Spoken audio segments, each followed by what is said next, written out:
Welcome back to Higurashi. So, I think that we are probably starting to near the end of this episode, at least. This chapter, Onikakushi. But, the more I play this, I feel like the more I'm glad that I actually played Umineko first. Because I feel like if I had not, then I probably would not have liked Higurashi at all, honestly. But because I played Umineko first, at least some of it, I was kind of able to, I guess, look at it in a different way, and that's definitely helped me enjoy it a lot more, I think. I probably would have missed a lot of things and not understood certain things, and just a lot of it would have flew right over my head, and I would have just dismissed it as kind of boring if I had not actually kind of like learned how to think about it from Umineko. So I'm kind of pleased with the order that I've done this.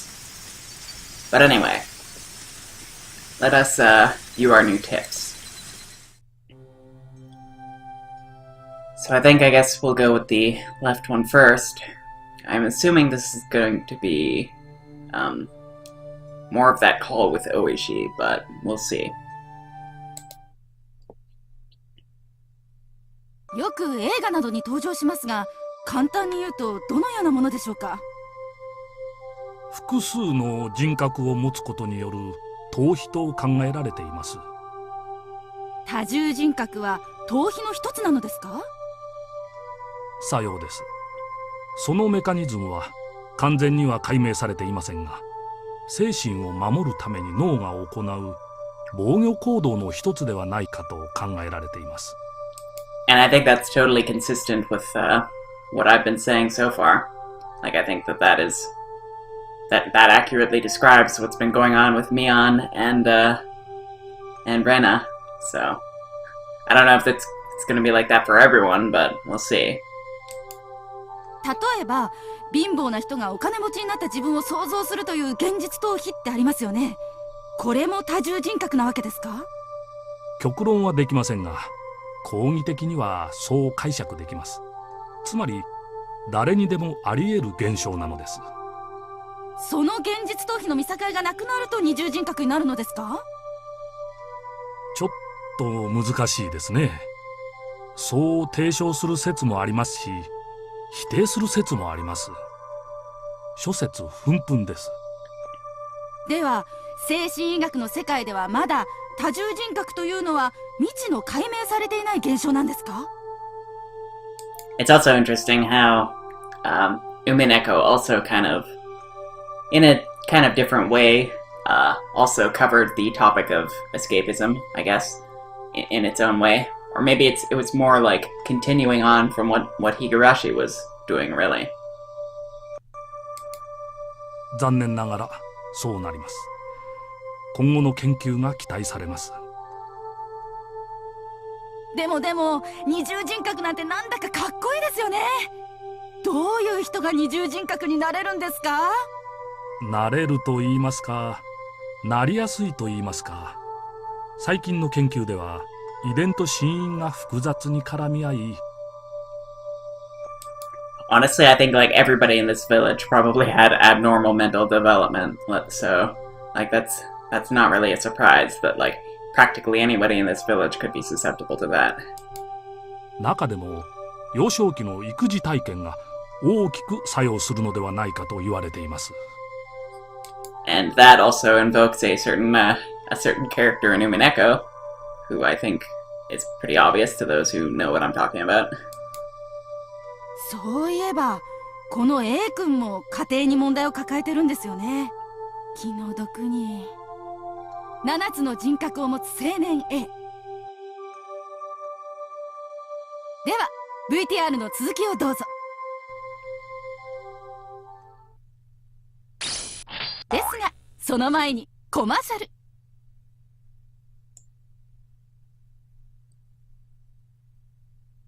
Okay, so that wasn't really like anything necessarily relevant to the story. It was just kind of filling us in as the player. It was filling us in on, I guess, what split personalities were in case we weren't familiar. None of that was really news to me, I guess, but it's good to know, like, the idea that they're telling me this means that it will probably be relevant, so, yeah. Anyway, at the 7th mart, I'm assuming this is going to be the scene where Keiichi was buying stuff, but I don't know.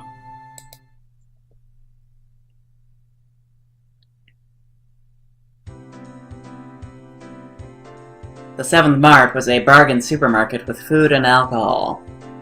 I flopped the colorful collection of cup noodle bowls into the cart, muttering in irritation at being rushed by my parents. As expected, Mom gave a disbelieving look and asked why I had to get so many flavors. 最近のカップ麺は凝ってて種類も多いんだよ。どれも一通りは食ってみたいし。I almost wish we'd gotten this before.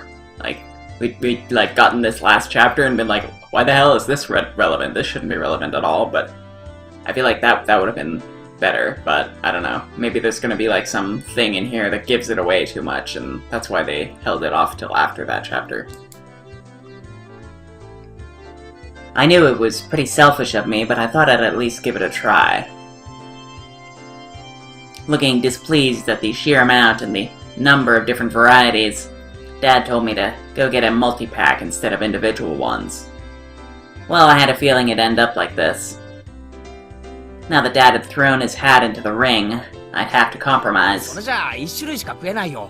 飽きちゃうって。I was resisting as a formality. I'd already given up inside and wasn't sure which case of noodles to get. Mom and Dad were already waiting in line, calling for me as I struggled with the decision. The line is short and there isn't much time. I guess they don't sell them in, like, assorted flavors or anything. Like, I mean, I don't know what kind of packaging or whatever these products sell with, but I definitely know that a lot of things sell in assorted flavors, so that's not a huge assumption to make. Left with no choice, I quickly searched the cases of noodles for what I want. When in trouble, that's it. Pork bone and ginger, extra large. If I let Mom pick, she'd err on the side of safety and get soy sauce or salt flavored. So, when I plonked a large box of pork bone flavor in the shopping cart, Mom looked back at me with an expression as if to say, "These ones." To show her this was my last compromise, I began explaining the choice. 豚骨はうまいんだよ。大盛りだけど大味ってわけじゃないし。I remembered insisting that the noodles I picked were the right kind.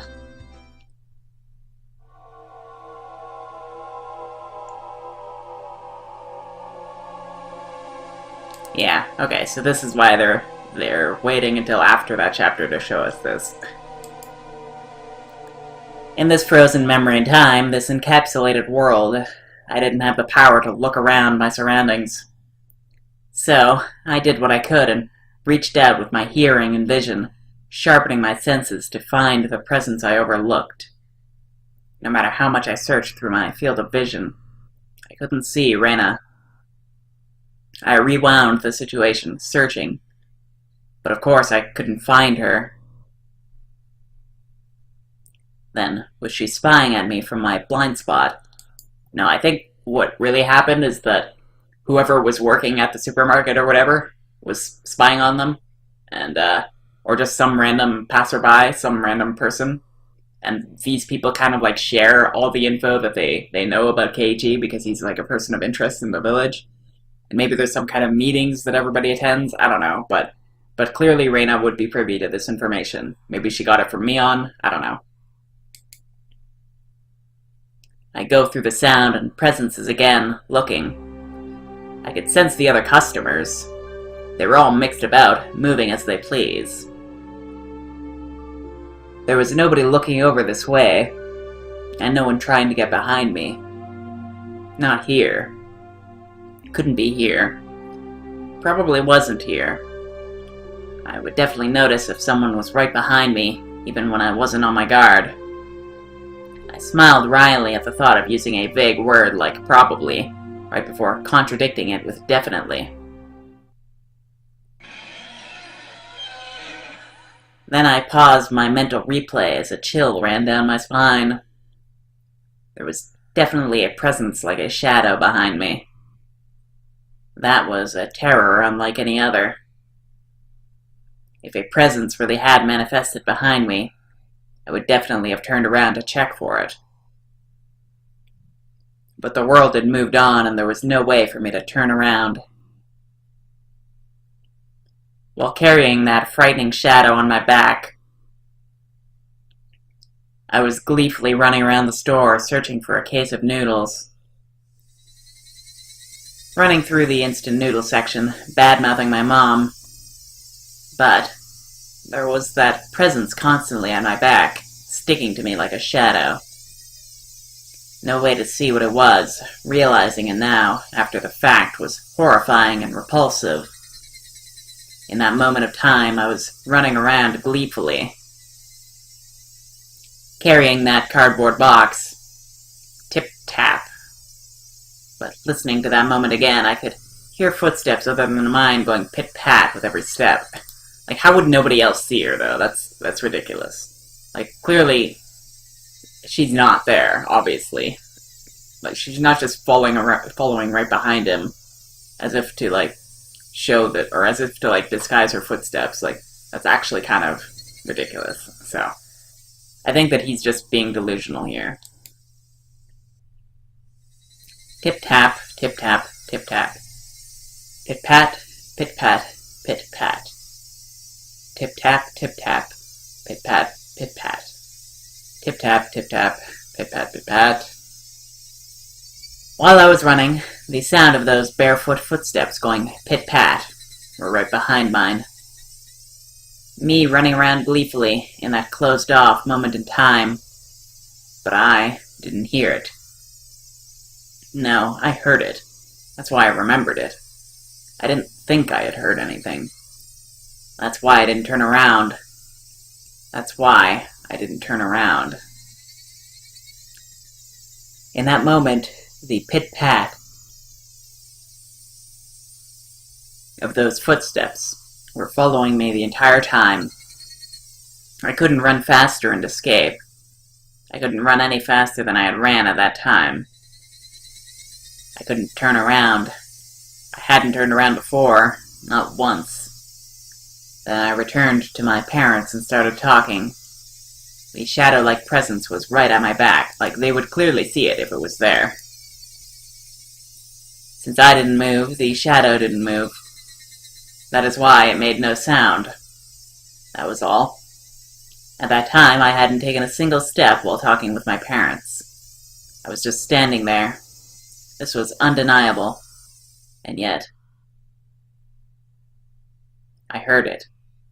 A pit-pat. That shouldn't be. If I took 3 steps, it followed 3 steps. Wasn't that the rule? There was no sound other than that. At that time, the entire world had gone dark. A sudden darkness. It was the end of my reflective journey. I was tired. I wanted to end it. Someone turn on the light. Except my body couldn't move. I think this is honestly just him being a bit paranoid in like a dream or something. It's not actually a real memory. Like it's kind of like when you see a shadow or something, or see something like a tree shaking or hear it, and you attribute that noise to something else that it's not actually. Like that's all that's going on here, I think. As if I was sewn into that moment in time. Pit-pat. My past self's hair stood on end. That's impossible. No, that's just breaking the rules. I haven't moved. So you shouldn't be moving either. I couldn't move. So you shouldn't be able to move either. Follow the rules. Pit-pat. Yet that sound echoed in the darkness once again. The hair on the back of my neck pricked up on end. It was so close that it was hard to tell whether it was touching the hair or not. Why couldn't I move, like how the presence was moving behind me? I quickly realized I could move. It's just that I was scared and didn't want to. but now was the only time I could turn around. It was something unforgivable in this moment in time, but I needed to turn around immediately. As if my entire being was trying to force me to stop, it began to administer a pain like a needle being stuck into my every pore. I'll turn around. I'll turn around. I'm not scared at all. I'll turn around. I'll turn around. I'm not scared at all. A scream I was unable to vocalize. That. I turned around. At first, I couldn't understand the meaning of it. What is this? Just as a person's mouth might bite into an apple, slurp the juices, and finally discover that it was an apple, my mind began to process the scene before my eyes by eating the apple. Munch munch, chew chew. Slurp the juices and discover the apple. Meaning, what was in front of me was...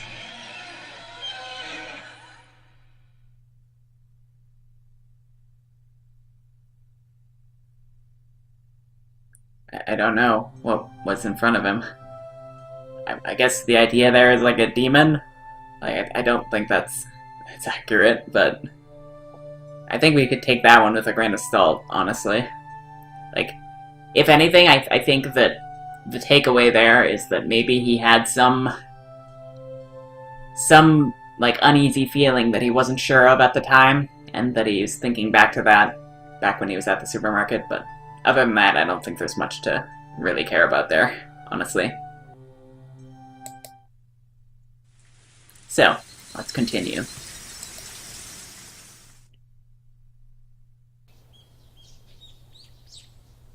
I guess I'd be lying if I said I didn't get any sleep. I tried to stay awake all night, but there were definitely gaps in my memory. I guess I kept nodding off and jerking awake in a panic all night.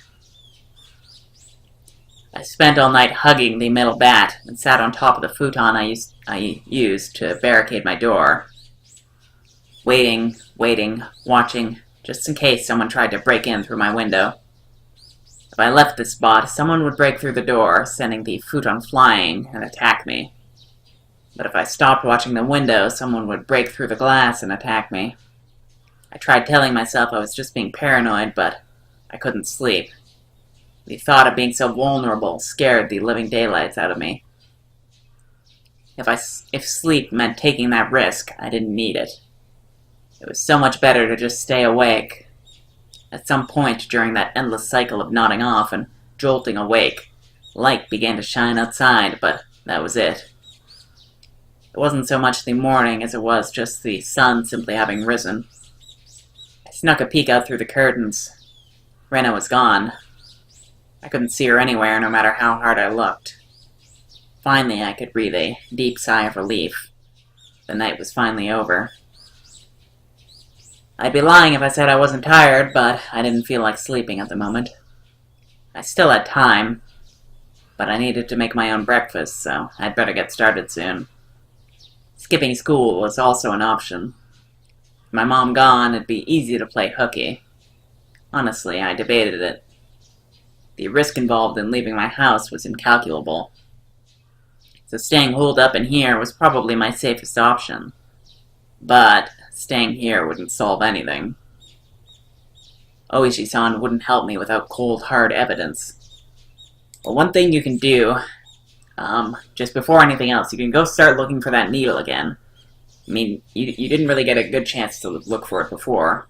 You could start looking through the trash, you can start looking all around, and I don't know, I think there's still a chance that it could be somewhere. But,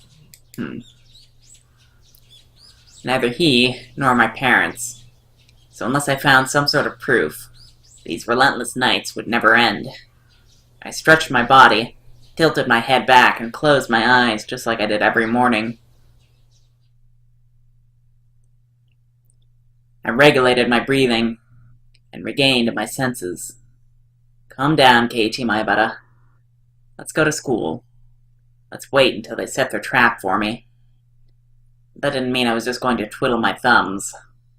I needed to avoid that trap and secure irrefutable evidence. Take note of the plates of any car that drives by. If I see someone suspicious, check their clothes and face. I wasn't just protecting myself. I was preparing myself to turn their attack against them and retaliate. The tension was similar to when two samurai were both aiming to slay each other with a single motion as they drew their katanas. I was not at a disadvantage. I would have a chance to retaliate. I finally felt a bit of courage growing in my chest.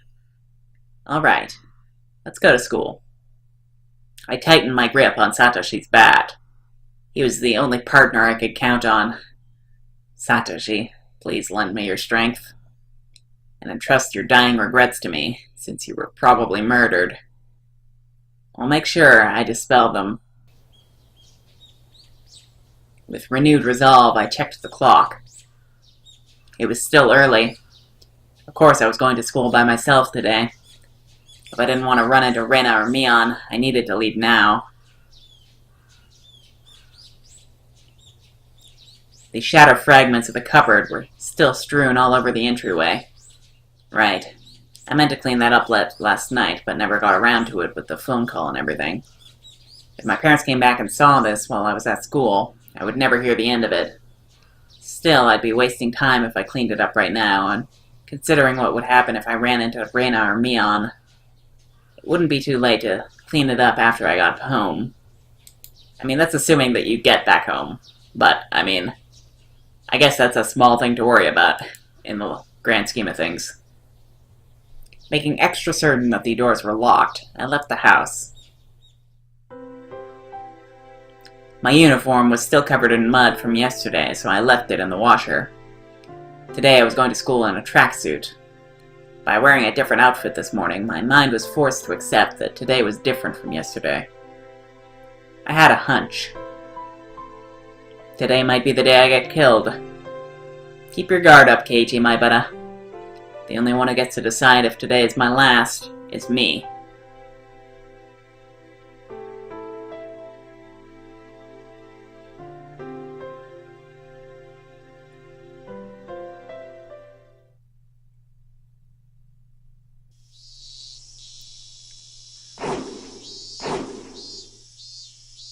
I spent the morning practicing my swing like it was my natural routine. After a while, Rena arrived at school. Our eyes met, but we said nothing. Rena said nothing about last night, as if it never happened. But I could see that those events were real by the wounds carved into her fingers. I just heard her telling Santako and the others that the bandages were from hurting herself in the kitchen. Though it wasn't like it bothered me. The details that Oishi-san shared about Rena's incident before her transfer played vividly in my mind. Now that I knew about it, I couldn't even dream of Rena as a cute, ideal girl. Kei-chan! 相変わらず甲子園一直線だね. It was Mion. I had already sensed her approach, so I wasn't that surprised. So she's probably going to try and intimidate us in some way. She's not going to be too happy about what happened with Rena. ミヨンか。分かってるなら放っておいてくれよ。俺は甲子園で忙しいんだ。Yeah, he's not even putting up airs anymore. I gave her a curt reply without my usual jokes.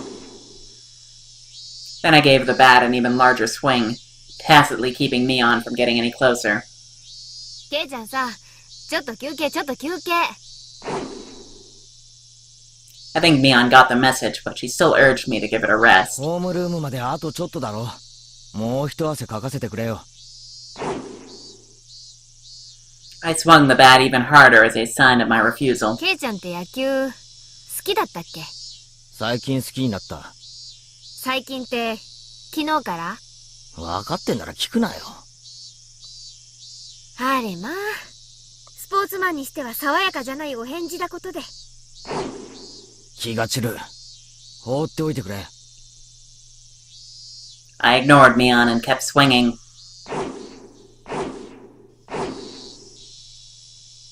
Normally she'd get mad or bored and leave if someone gave her the cold shoulder like this. But Mion just stood there, waiting patiently for me to stop swinging. I didn't sense any hostility. But we were at school, in plain view. I doubt she'd suddenly attack me here. Or was that too naive? Still, I was starting to get tired. Maybe it wouldn't be so bad to take a break and hear her out. 何か用なんだろう。なんだよ。 Sweat poured from me as I stopped swinging. I noticed my shoulders were heaving as I breathed. I cursed my lack of exercise. At this rate, I might not be able to move as needed when the time came. I should probably keep practicing my swings to build stamina in addition to the excuse for carrying the bat around with me. 用ってわけでもないけどさ。お疲れのようなら後にするけど。今でいい。 I'm only dealing with you right now because I judged this situation to be safe. Talking to you alone and away from others, that's out of the question. さ。Mion was uncharacteristically trying to choose her words. But unlike Oishi-san, it didn't look like she was going to talk about something I'd rather not hear. Mion was puzzled, trying to find the right thing to say. But then she gave a hearty laugh to break herself out of that mire.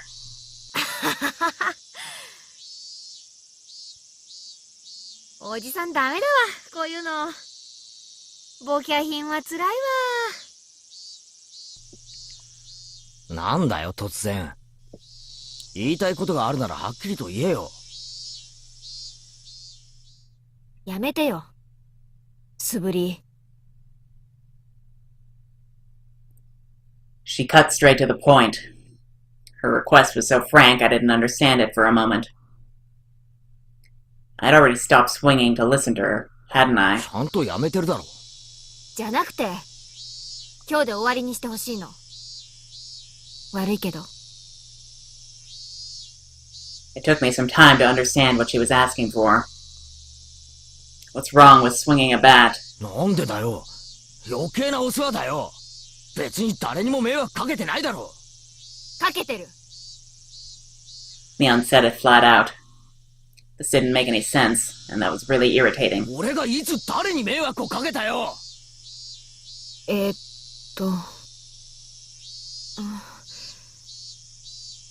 Mion was at a loss for words, but she finally made up her mind and spoke, though she stuttered as she said it. だってさ、ケイちゃん、それ、人のバットだしさ、無断借用は悪いし。転校した生徒の忘れ物だろ。本人が取りに来るまで借りてるだけだよ。ああ、まあね、転校したし。Mion grew uncharacteristically flustered. That made it all too clear that his transfer was a で lie. も変わってるよな。兄貴だけ転校なんだろ。妹は転校しなかったんだろ。Mion couldn't hide a reaction as my words shook her up. ケイちゃん、知ってたの？ Oh, don't pretend that you don't know that he knew. Come on. 王城聡、聡子の兄貴だろ。去年、鬼隠しにあって消えた。Unable to respond to that, Mion fell レ silent. ナにも言われた。なんで素振りを始めたのかってな。サトシもやってたんだってな。素振り。それも失踪の直前に。これってさ、お社様のたたりに合う前兆ってわけなのか？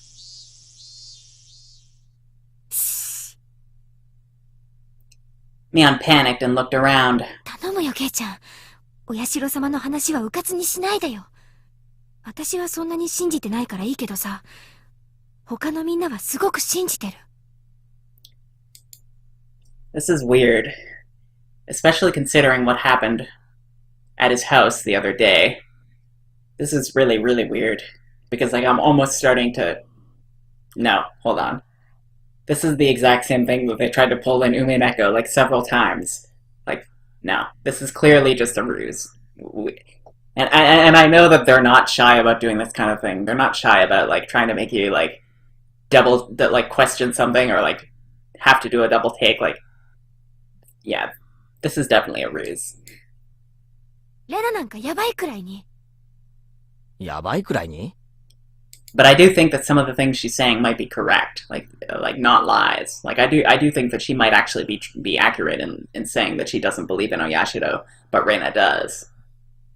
But I don't know. とにかく、みんな怖がってるんだよ。もしもこれが悪ふざけならやめな。サトシの真似は絶対にやめて。I was the one who was scared. What do I have to thank for, or who do I have to thank for taking up this bat in the first place? But it still unsettled me knowing that my actions were overlapping with Satoshi's. It would be one thing if someone suggested it, but I thought I was making my own decisions. 先に言っとく。俺はサトシのことは何も知らない。みんなが隠してたからな。隠してたってわけじゃ。毎年起こる事件のことを隠してたろ。あ、それはケイちゃんを。She's having a very different reaction than Reina did. But we know that this, like, I don't know. This is so confusing because the way that she reacted when she came to his house, it was extremely different.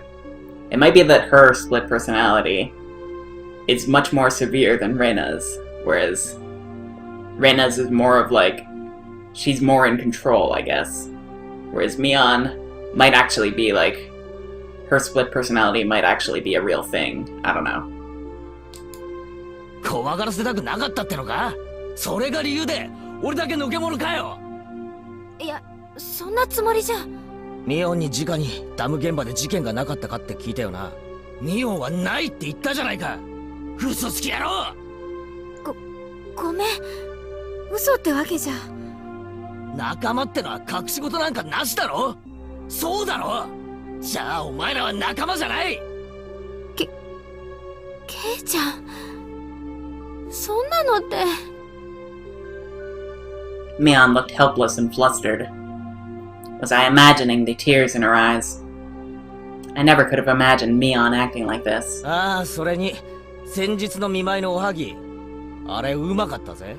血が出るかと思った。Well, I'm glad that he's finally like actually just coming out with all this and like not having stuff like this be in the air, but I feel like what she says next will determine how I think about this, because if she acknowledges that this and she doesn't like pretend to have like no memory of it, then yeah, I don't know. やったのはどっちだ？お前か？レナか？私。Yeah, I don't think that that's true. I think that she's hiding it, or she's like trying to take the fall for Rena. Like it was, they were definitely both in on that for sure. She admitted it so easily. I couldn't help but be surprised at how easy that was. 死ぬかもしれなかったんだぞ。仲間にあんな真似をするのかよ。そんなちょっとしたいたずらじゃん。No, there's no way that she believes that. Mion gave me a wry smile mixed with confusion, causing even more anger to well up inside me. あれがいたずらで済むかよ。I grabbed Mion by the collar and lifted her up. That wasn't the same as putting Tabasco sauce in a piece of mochi. It was a needle, a sewing needle. If I'd swallowed that and it lodged in my throat, what did she think would happen? Mion's face froze as her body rattled in fear. This wasn't the Mion Sonozaki I knew と anymore. にかく、お前は仲間じゃない。仲間じゃない奴の指図は受ける言われはない。俺のことは当分放っておいてもらうぜ。いいな。Mion wasn't replying 俺 anymore. を消そうとしても簡単にはいかないからな。お前らは最初から警察に疑われてんだ。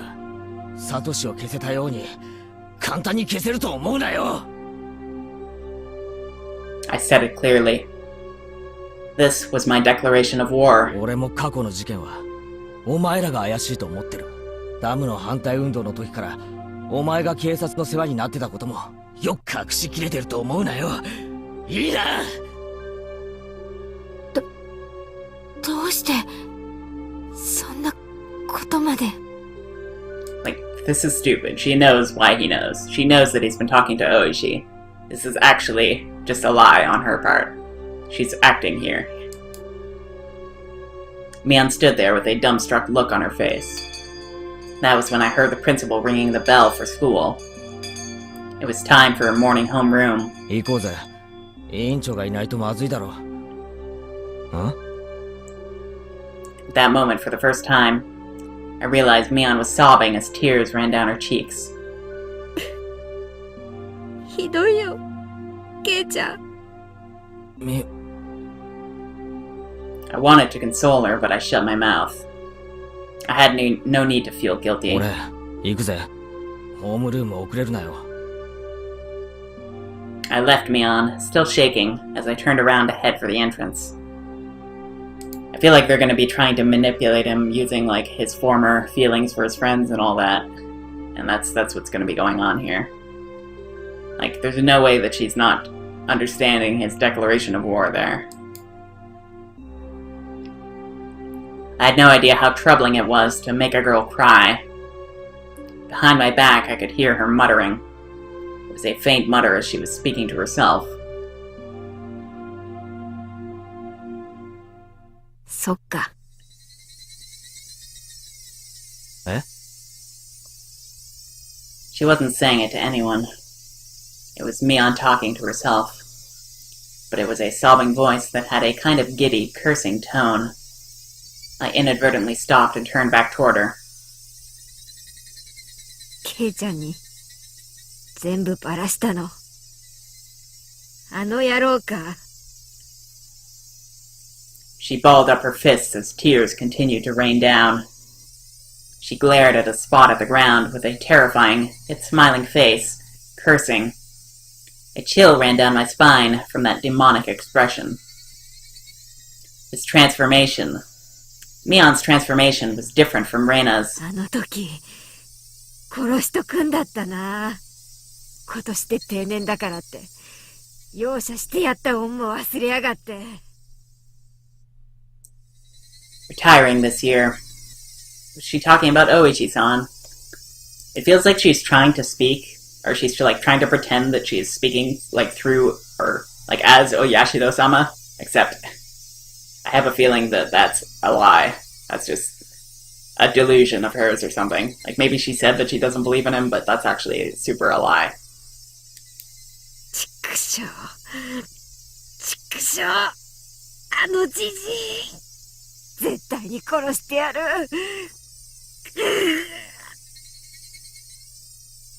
It felt like the air itself had begun distorting. With Mion at the center, the world had begun to twist and spiral. Bending, whirling. This was the first time I'd known, experienced such a visage.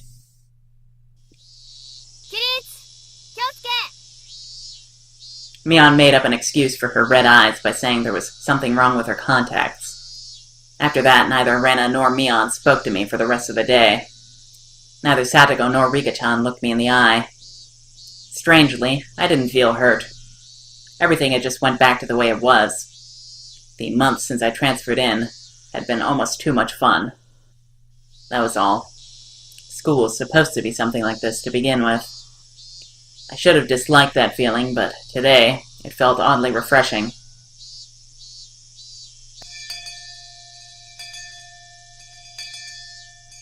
The bell rung, sounding the end of the monotonous school day, which had felt so tense yet so dull. Since it would cause a lot of unpleasant memories if they asked me to join into the club activities, I promptly started to prepare to go home without even looking at them. I stuffed the contents of my desk into my bag, wrapped my hands around Santochi's now familiar bat, and began heading toward the entrance. I was assailed by both the exhausting relief that nothing had happened today, and the tiring possibility of the same thing repeating tomorrow. But deep down inside me, far beneath in the recesses of my heart, achingly I knew this would be the last day of this cycle. I couldn't tell how the ending would be. Whether it would end as I wished it to end, or if it would end as I hoped it wouldn't. Regardless, in my current state, there was something more important than how things would end. There was something I wanted to know. Why did I have to be killed? How did it come to this? Why? For what purpose? The sunlight was relentless. The sun, the heat, even the air. They wouldn't give me my answers. Or could it be that the cries of the Higurashi were desperately trying to tell me something? Somewhere mixed in with their shrieks, Tomikake-san and Satoshi were also probably trying to tell me something. I simply haven't been able to realize it yet. When I do realize it, I wonder if I will be amongst the Higurashi, fruitlessly crying to the next victim. Glancing down at my feet, I saw Higurashi on its back, spasming weakly. There was still much of the summer left, yet this one was already chirping its last song. I couldn't tell what it was saying, no matter how hard I listened. But I had to try. I had to try to listen to what it was desperately trying to tell me.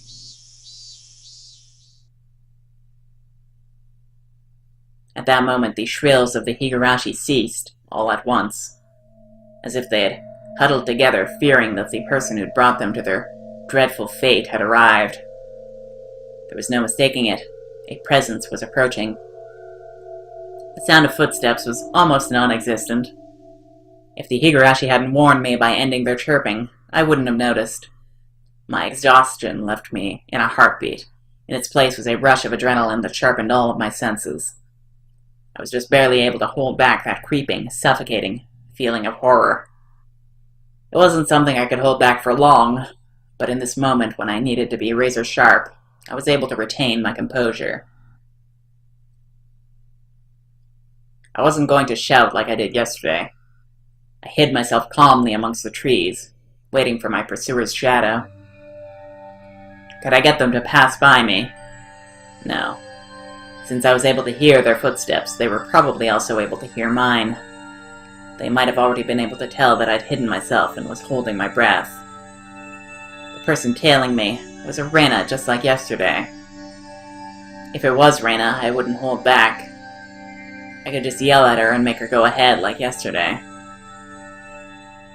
If it wasn't Rena, it would depend on how they acted, I guess. The footsteps ambled closer.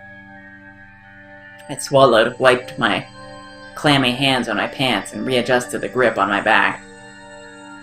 I could tell that the fear that I had beaten back once was now waiting for another opening to come at me. Who could it be? I peeked out from behind the tree at the person following me. My imagination hadn't led me astray. It was Rena. And she's got something in her hands there. Looks like the same CG we saw earlier in the playthrough. Looks like an axe. So she's finally come to kill us, I guess.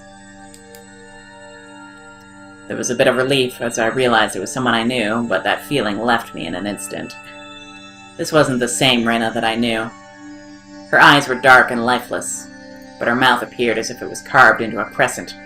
Yes, it looked like she was grinning slightly. And in her right hand was a hatchet. I hid myself behind the tree once again, and recalled the unbelievable sight I just saw. What was that just now? The embodiment of terror laid bare. Baseball, practicing my swing. There were tons of excuses for me to be carrying a bat, but for that hatchet, there was no excuse for that. A hatchet just like that. Alright, so we're in full murder mode now. Interesting. My heart was pounding. See, I wonder how many ways this could end, because I can't really see any way out of this other than just dying. Like, there's probably going to be... I don't know, like, it feels like they built up Keiichi's, like, expectation of this, so he's not really caught by surprise.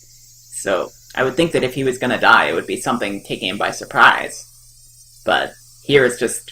It seems like he might be able to fend her off just fine, considering that he knows that exactly what she's, like, aiming to do here.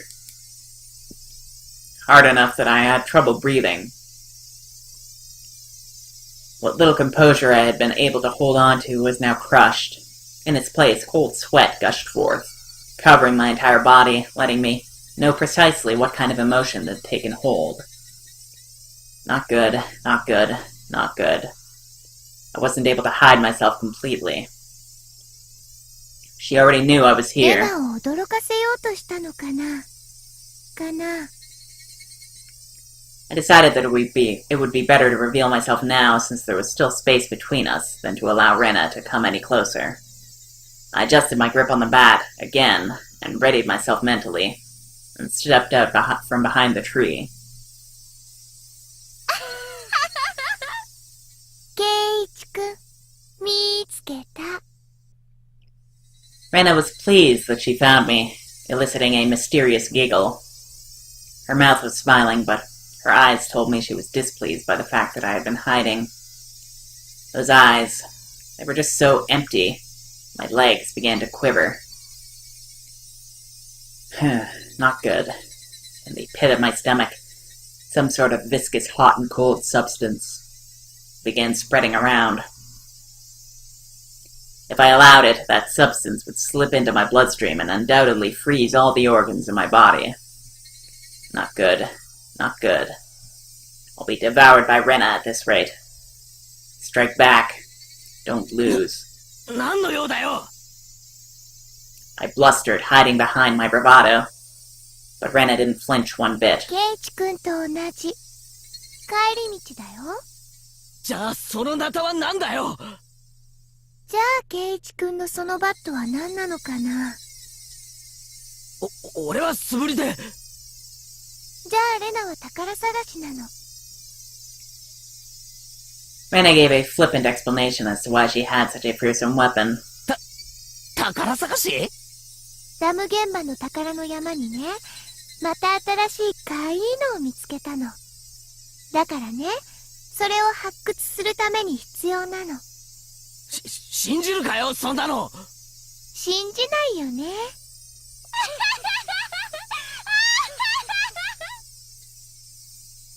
Rena's laugh was obviously very strange.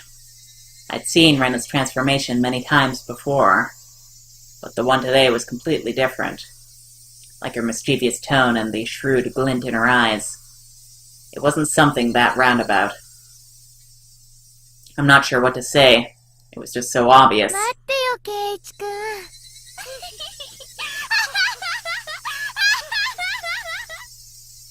Rena didn't stop walking even as she let out that eerie laugh. Whenever Rena got too close to me, I would scurry away and turn back toward her. This cycle repeated over and over. No matter how you looked at it, I was being chased by Rena and was trying to escape. ついてくるなよそれはできない相談だよ。レナのうちもこっちだもん。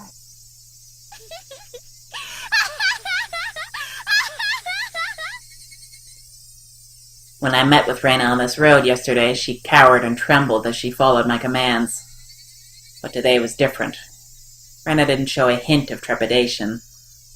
And the thing is, even if you, get into, a point where you're gonna be, or somebody's gonna, witness this, that's not gonna save you, because this entire town is gonna look away, and they're not gonna care. Actually, wasn't I the one who was cowering? If the way home for Rena and me was the same, that's fine. I'd just change my route. That'd work out, wouldn't it? I turned onto a side street I'd never been down and knew little about. Oh, this isn't a good idea, but... I mean, I could see his logic, but I don't think this is smart, because she probably knows the terrain here better than he does. But Rena saw me do that and followed me while laughing. Why? Why? Aren't you going home? I just go home down the street you normally do. Why would you follow me down this weird little side road? Those thoughts screamed in my head, eventually spilling out of my mouth. どうしてついてくるんだよ The tone of my voice was already tinged with terror. ケイチくんとお話ししたいから。ケイチくんもレナとお話ししたいんじゃないかな。俺は何も話したいことなんかない嘘だよね。相談したいこときっとあるはずだよ。ないレナと話すことなんか何もないよ嘘だよね。嘘じゃないよ。嘘だ。 Rena's scream echoed, startling some nearby birds into flight.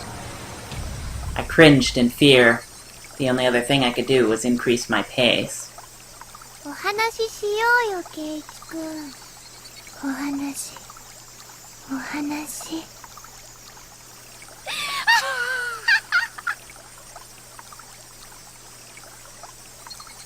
Why was I running down this unfamiliar and deserted street? ケイチ君には悩んでることがあるんじゃないかな。ないよ。何も悩んでない。嘘だ。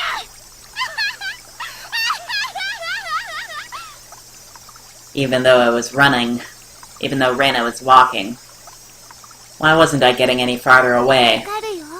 レナはわかるよ。怖いんだよね、ケイチ君。怖くなんかない。何も怖いことなんか。嘘だ。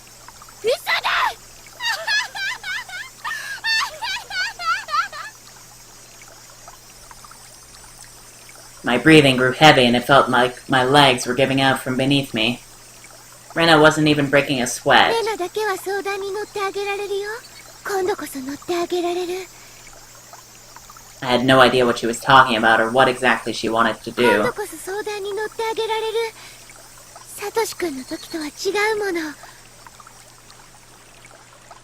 When she said Satoshi's name, I turned back for a moment.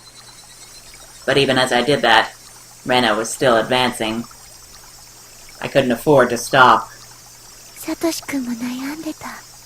辛そうだった。でもレナは相談に乗ってあげられなかった。とても悲しかった。 Where did this street connect to? All these twists and turns, ups and downs. It was hard to believe that this was even remotely in the direction toward my house. My sense of direction had long since gone out the サ window. トシ君が転校しちゃった時ね、本当に後悔したんだよ。レナが相談に乗ってあげれば、サトシ君は転校せずに済んだかもしれないって。すごく後悔した。 Well, I do agree that if there was better communication between everybody, then maybe things wouldn't have progressed this far. But that would have been ignoring a lot of problems, sweeping them under the rug.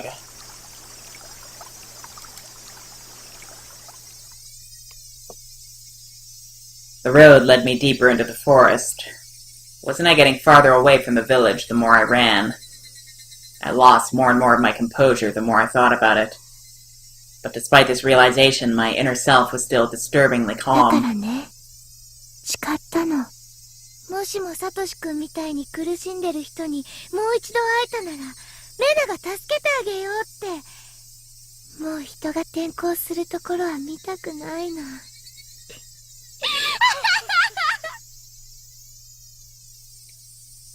Damn it. What does transfer even mean? You know exactly what it means. I won't let you transfer me. I won't end up the same as Satoshi. さあ、ケイチ君、レナに話して。レナはきっとケイチ君を理解してあげられるよ。レナだけはケイチ君の味方。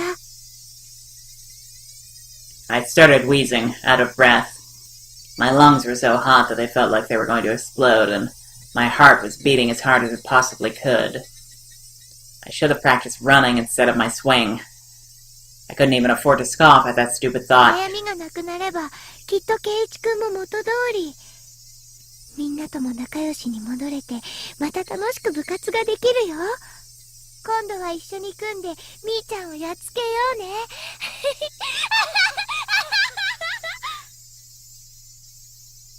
Yeah, how much fun that would be.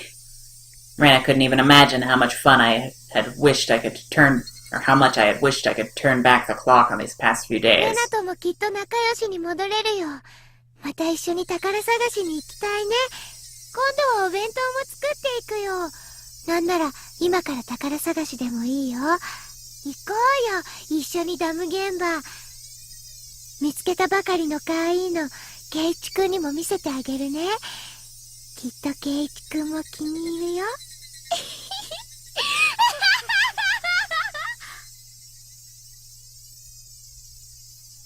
My footsteps made pathetic flapping sounds as my legs wobbled and faltered. Hot on my heels, Rena's steps were sharply breaking twigs underfoot. I had to accept it. I was on the run, being chased by Rena. If she caught me, it was all over. I realized it instinctively. I couldn't even begin to think of what the end would entail. Just that if I was caught, it was all over. That's all I knew. It didn't matter how it was going to end. I wouldn't let it end. Not without knowing anything. Not yet. That momentary lapse was all it took. Of all the things that could have happened, my knees buckled underneath me and I crumbled towards the ground. I tried to stand frantically, urging my legs to respond. I used my bat as a makeshift cane to prop myself up, but Rena was already standing right in front of me. Compared to me, out of breath and utterly exhausted, Rena was so cool and composed that she could have froze the air around her. She wasn't breathing hard at all. Rather, I couldn't even sense if her heart was beating. 何が怖いのかな。怯えるなんてケイチ君らしくないよ。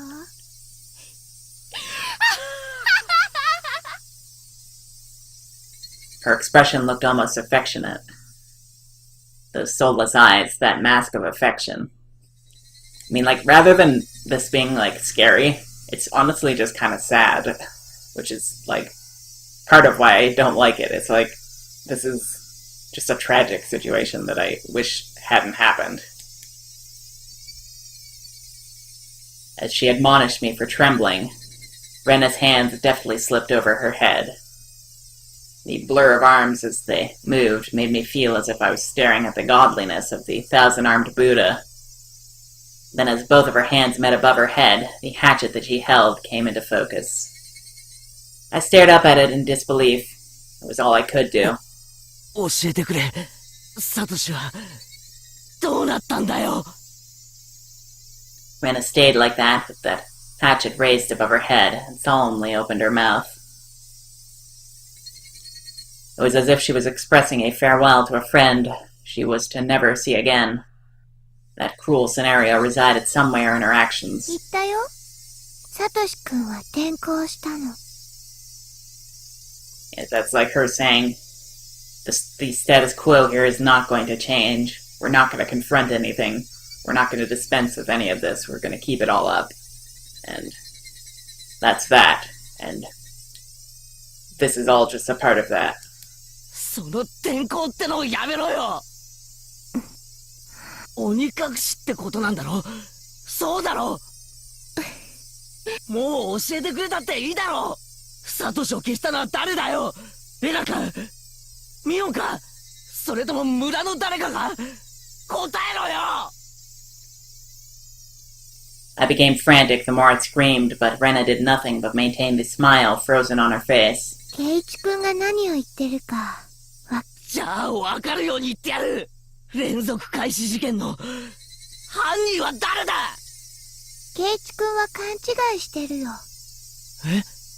人間の犯人なんかいない。すべてはお社様が決めることだもの。Well, Rena believes that, so I guess we're not going to get much out of her.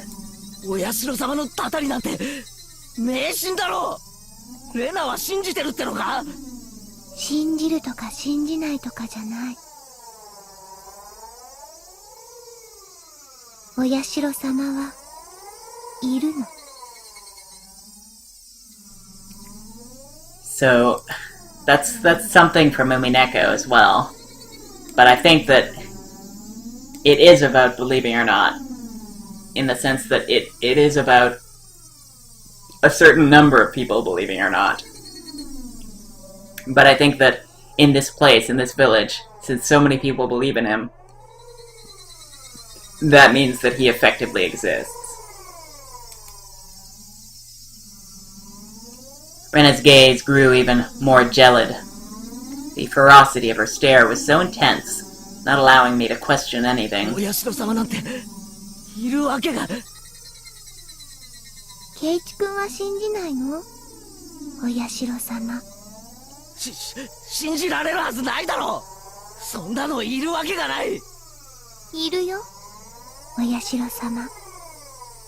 圭一くんだって身近に感じてるはずだよ。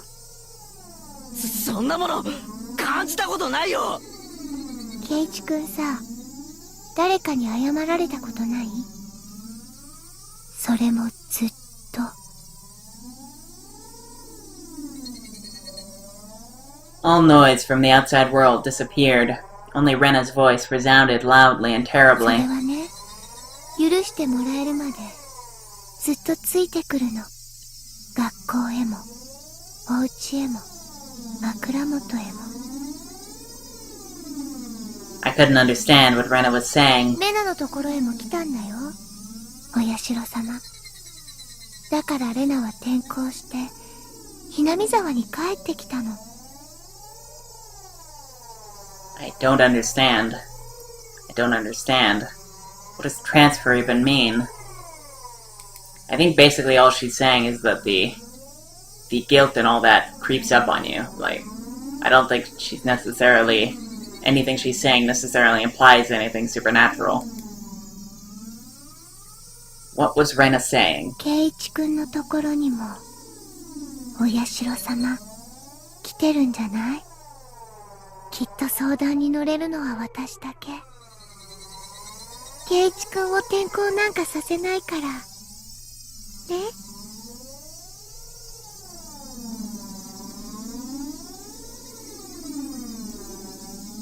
Rena's demented laughter clanged around inside my head. Was Rena saying Oyashido-sama came to her as well? That's right. Last night I had heard about that when I asked about Rena. 他言無用でお願いします。また内容には全てが真実ではないかもしれないということです。よろしいですね。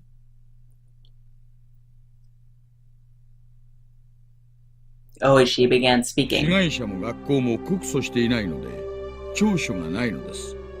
つまり警察が関与してないわけなんですよ。ですから詳細は関係者からの聞き取りのみなのです。つまり信憑性が高くない。被害者って言いましたか？レナはガラスを割っただけじゃないんですか？いえ、男子生徒が3人ほどリュウグウレナに殴られています。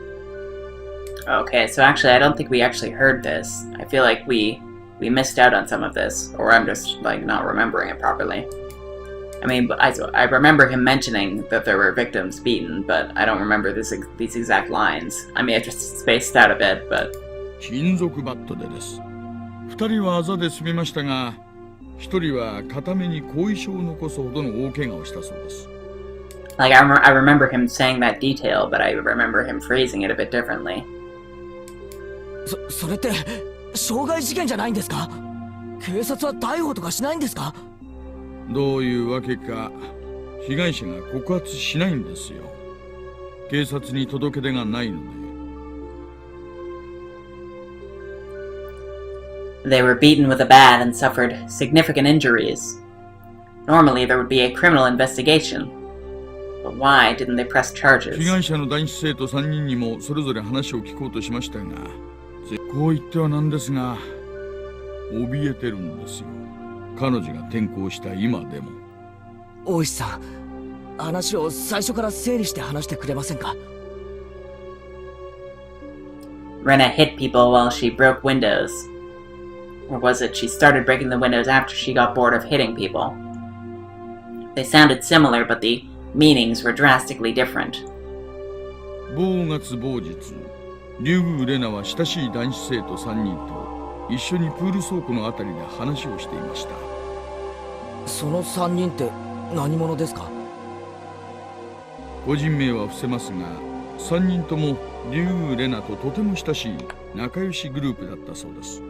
彼女はこう言ってんだったんですな。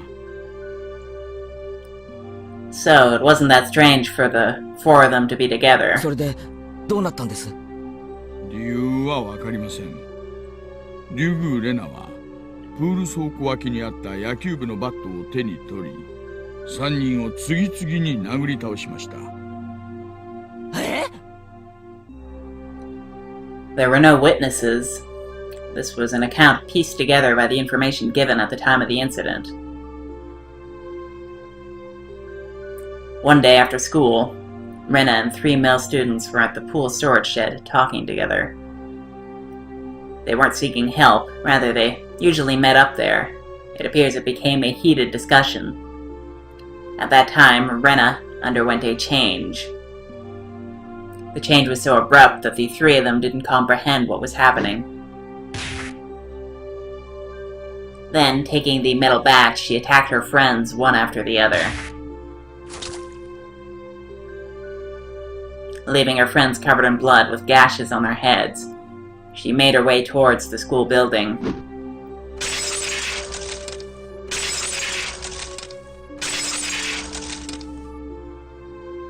Then she broke the glass windows, one after the other.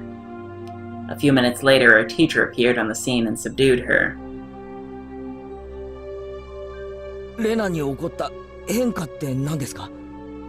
3人の証言で一致するのは、突然人が変わった。豹変したという点です。豹変。I also could recall Rena's transformation. I'd seen that change many times before. It was so different from the usual Rena that I couldn't help but believe it was someone else who looked like Rena. その豹変っていうのはたびたびあったことなんですか？いえ、そういうのは全くなかったそうです。私も調べられる限り、彼女の過去や病歴等を追ってみましたが、見つけることはできませんでした。そのレナみたいに突然人が変わる現象って結構あるんですか？もちろんありますよ。精神的なものから性格的なものまでたくさんあります。ではレナには潜在的に豹変する要素があったってことですか？断言はできません。ですが、リュウグウ・レナをよく知る友人たちからの証言では、とても彼女にそういう要素があるようには思えません。Kind, caring, and adorable. Even before she transferred here, she was probably pretty popular in school like she was now.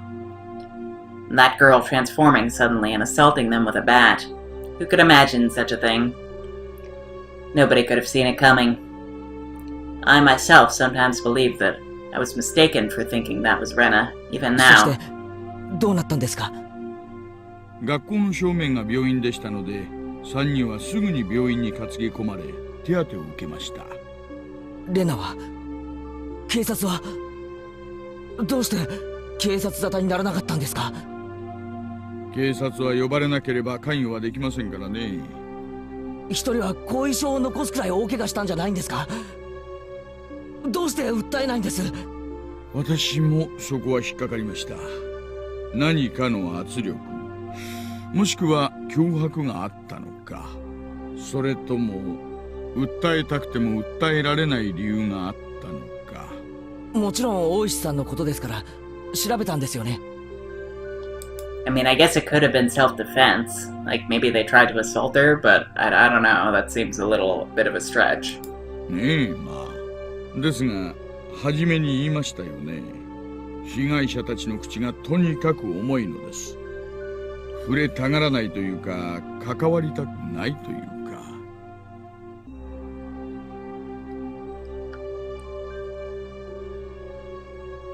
Reluctant to talk.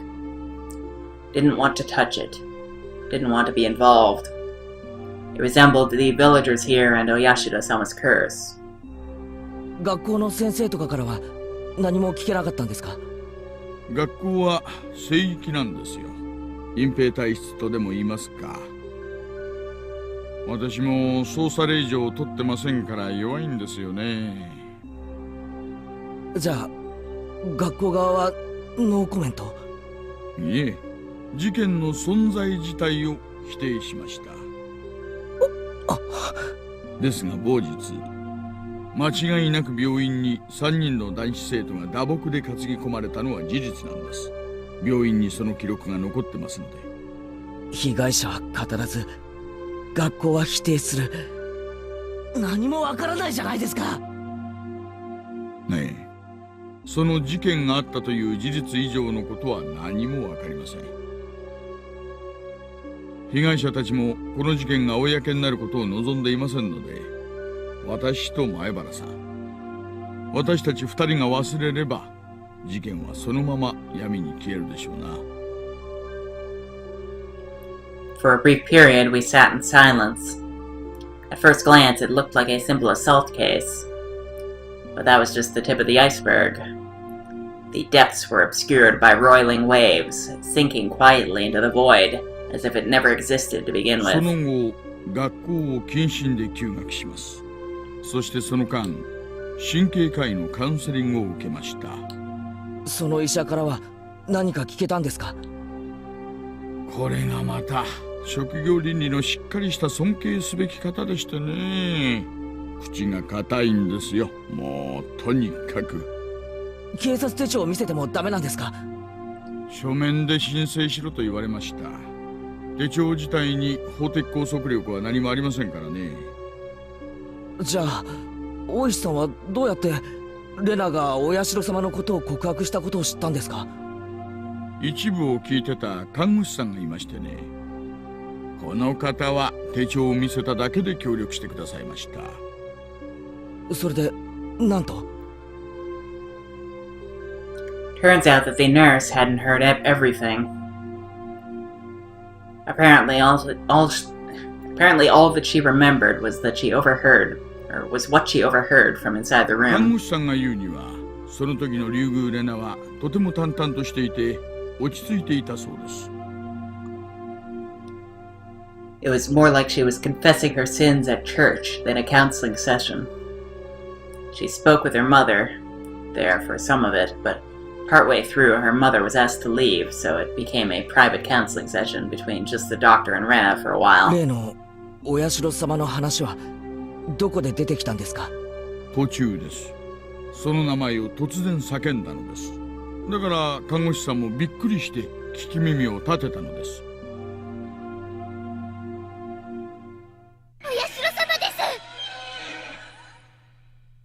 Rena suddenly shouted that. I had no idea what was said before that, so I had no idea what the meaning behind it could have been. The doctor calmly and collectedly asked Rena to have a seat. そのお社様というのは何ですか？ Gently, ever so gently. A fundamental part of counseling is to be a good, patient listener. 南沢を捨てた人は必ずお社様に追われるんです。そしてとうとう私のところにも来たんです。 That also fits in line with my theory about Tomitake, that if he's a person who abandoned Hinamizawa at one point, who used to be a resident, but left for, like, who knows what reason, but we've speculated on some of that. But anyway, him being quote-unquote hunted by Oyashiro-sama is consistent as making him a valid target for the curse. リュウグウさんが今のお家に引っ越される前に住んでいた町ですね。私は引っ越したくなかったけど、お母さんとお父さんの都合で仕方なく引っ越しました。でもお社様は許してくれなかったんです。リュウグウさんはきっとひなみ沢にもお友達がたくさんいたんでしょうね。今でも懐かしいんじゃないですか？帰りたい。南沢に帰りたい。帰りたいんじゃない。帰らなきゃいけない。本当はもっと早くに帰らなきゃいけなかった。でももうダメ。お社様が来てしまった。お社様というのはそのひなみ沢の神様なんですね。誰でも知ってるひなみ沢の守り神様なんです。それでひなみ沢を捨てて出て行こうとすると罰を当てるんです。リュウグウさんが引っ越しをされたのはもうずいぶん前ですよね。では今になってその神様がやってきたということですか？ I wonder if this is the reason why Rena believed that she might become a victim of the curse, because she said something about how she might be the next target, and then Mion said that was a long time ago, so could it be referring to her moving away from Hinamizawa? even though she moved back. 信じないでしょうけど、お社様はいるんです。 That nurse was then asked by another nurse to do something, and left the room. That was all she remembered. お社様がか。確かにひなみ沢にはそういう迷信があります。里を捨てて出ていくとお社様の罰が当たるという。この辺りは前原さんもすでにご存知ですよね。I knew very well what those scorned by the village incurred. To hinder the dam construction project, they cursed the construction foreman to his death. Then the following year, Satako's parents, supporters, and leading advocates for the dam were cursed to their death. But this was the first time I've heard of the curse incurred by leaving the village. 初耳です。村の外敵がたたられるのはわかりますが、どうして出ていく村人まで？ Maybe to keep their secrets from leaking? I don't know, because they definitely have some kind of conspiracy going on, and if people who are in on it suddenly leave, then that's bad for maintaining a conspiracy, so... 普通、出ていくものはたたられないものじゃないんですか？ I know it's a bit strange to say it, but I could see it as a rule that the people who come in are the ones who would be cursed. Far from Jupiter, far from his thunder. Curses weren't something to chase after people that leave, were they? Oishi-san pondered that a bit for a bit over on the other end of the receiver, then began speaking again. ひなみ沢が大昔鬼ヶ淵と呼ばれていたという話はしましたよね。I recalled hearing that. Long ago, Hinamizawa was feared and respected as the village of ogres. ふもとの村人たちは鬼たちを崇めていました。で、鬼ヶ淵は神聖な土地なので絶対に不可侵。むやみに立ち入るとお社様のたたりがあるとされてきたんです。Those who set foot in Onigafuji, in other words, Hinamizawa, would be cursed. I could understand そ that. れはわかります。でも、出ていくのまでダメってのは。鬼たちもまたですね。俗世に出ていかないようお社様に厳しく見張られていたんだとか。つまりお社様ってのは俗世と鬼ヶ淵の交流を禁じていたんでしょうな。I see. I finally understood what sort of thing Oyashiro-sama was. つまり、お社様ってのは守り神ってよりも監視者なんですね。この地を外界から隔離しようとする。そんな感じになるんでしょうな。すみません。私も詳しくないんです。この辺りはばあ様の受け売りでして。I could understand it a bit better if it was like that. Those who came to Hinamizawa would be cursed, and those who tried to leave would also be cursed. So, because Rena originally lived in Hinamizawa and moved away, she fulfilled the requirements for being つ cursed. まり、レナは望まない引っ越しをしたため、お社様のたたりにあったと、そう話しているわけですか。要約するとそういう意味なんでしょうな。実際この後しばらくしてひなみ沢に引っ越していますから。Those who abandoned Hinamizawa and left were cursed. But then, why only Rena? Shouldn't Rena's parents also have been guilty of the same transgression by moving away and have been cursed? Yeah, I mean, they were the ones who probably made the decision in the first place, too, so... Also, in this day and age, in Japan, shouldn't there be a lot of people coming and going? If every single one of them was cursed, then it'd be insane. But in reality, it wasn't that big of a deal at all. At most, there would be one person dying and one disappearing on the day of the Watanagashi. I don't like saying at most, though. とにかくわからないことだらけなんですよ。お社様のたたりがどうだったにせよ、クラスメートを金属バットで殴った理由にはなりませんし、被害まさか前原さんも恐ろしいたたりが起こって被害者たちがすくみ上がったなんてこと信じるわけないですよね。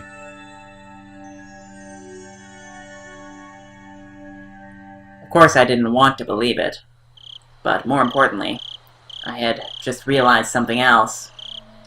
There was another bizarre connection that Rena made between Oyashido-sama's curse and metal bats. Satoshi fell victim to Oyashido-sama's curse and went missing. I'd recently learned that Satoshi had also become infatuated with the metal bat right before he disappeared. Just like me. Then Rena as well. She was affected by Oyashido-sama's curse. She confessed that much to the doctor. And the weapon which she had used at the time of that horrendous act was, again, a metal bat. And finally, me. I'd encountered various things that were inexplicable, and now I was holding on to a metal bat. I was shocked when I learned that Satoshi did the same thing. It couldn't be. Had the same thing happened to Rena. But there was one critical difference between her and Satoshi's case. That being, Satoshi went missing after falling victim to the curse, but Rena was still here. Also, Satoshi died on the night of the Watanagashi, whereas, there hasn't been a Watanagashi yet, so we don't know. Like, there could... I mean, I guess there has been one since Rena's been here, but there hasn't been one since, Actually, there was one since Keiji was here, but there wasn't one since he started, like, getting caught up in all this, so... I feel like, in theory, he would only die on the night of the Watanagashi if they kept their pattern, but... the fact that he's going to die today probably means that, the pattern is broken, and I don't think that Rena is the one responsible for the chain of deaths at all.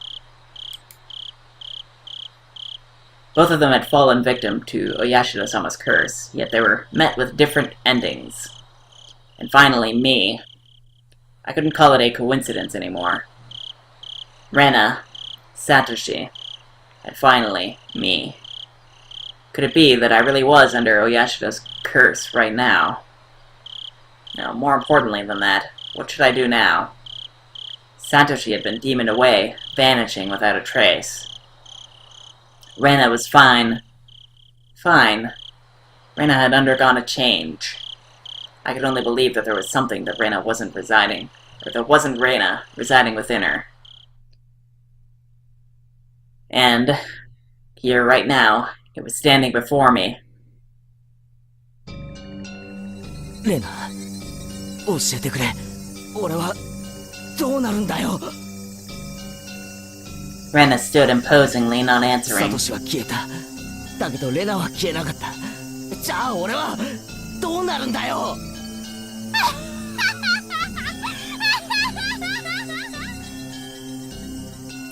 I had never heard such an unpleasant laugh before. It had become akin to the sound of her breathing. It was no longer a voice or an expression of feeling. 大丈夫だよ。レナが助けてあげるから。 Rena took one step forward, still holding the hatchet high above her head. さあ、 One step closer, Rena's face spread out to fill my vision. 話して。 One step closer. Rena's nose was close enough to touch mine and was still pushing closer. 話したいことがあるんだよね。レナが聞いてあげる。 So he's supposed to say I forgive you, but there's no way he's gonna say that. 助けてあげるから。ね。話してね。話してね。 I slumped down, landing squarely on my butt. It wasn't for some pathetic reason. It was all I could do to get as far away from Rena.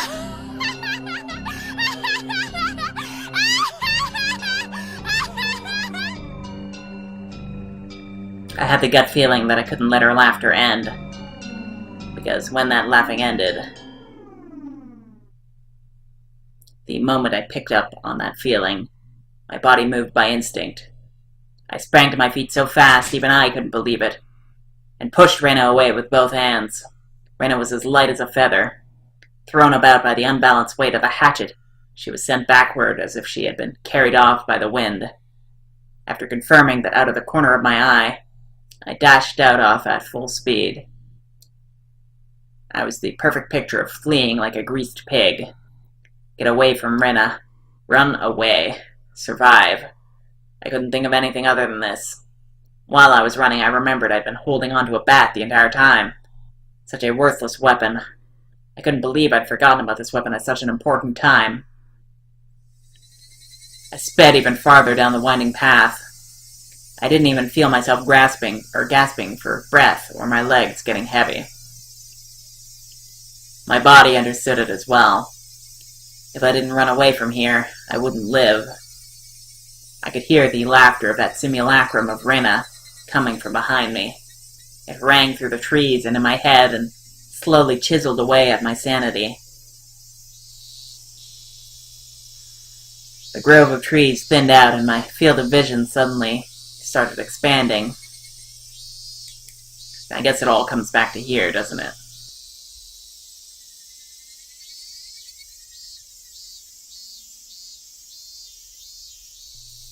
Where was this? For a moment I was bewildered by the scenery I felt I knew, but couldn't quite remember.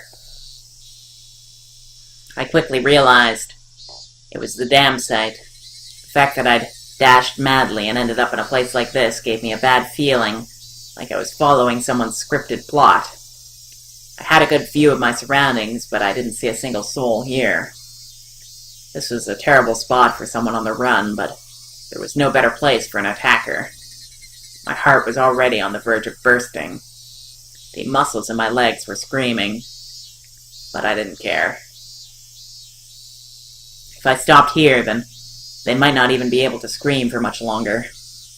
Even still, I glanced back, looking for an excuse to rest. Rena wasn't there. Instead, I saw two villagers walking around. I breathed a sigh of relief that it wasn't Rena, but a third party. Except you really shouldn't, because at this point, everybody wants you dead. Like, you should just assume that. Except the voice inside me rang the alarm once again. Villagers walking around weren't suspicious in and of themselves, but it bothered me. They both wore rough-looking clothes. Empty-handed, they definitely gave the impression that they were just out for a walk. But at this time of day, two adults wandering around without a purpose, it was enough to raise questions. But more than anything else, those eyes. They weren't chit-chatting while walking. They were both silent, heading forward, looking in my direction. Was I at the end of my rope and had finally started imagining things? I should run away. That was probably the best choice. If they weren't involved, I'd lose them easily by running. If they were part of the group after me, then they would come running after me. Either way, unless I hurried up, Rena would catch up with me. That's right, I was going to run. Deciding that, the moment I began to turn tail, both of them rushed towards me as if they knew exactly what I was thinking.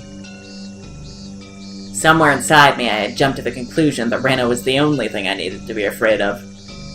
I made the assumption that I didn't need to fear anything else. But right now, I realized just how blatantly wrong I was.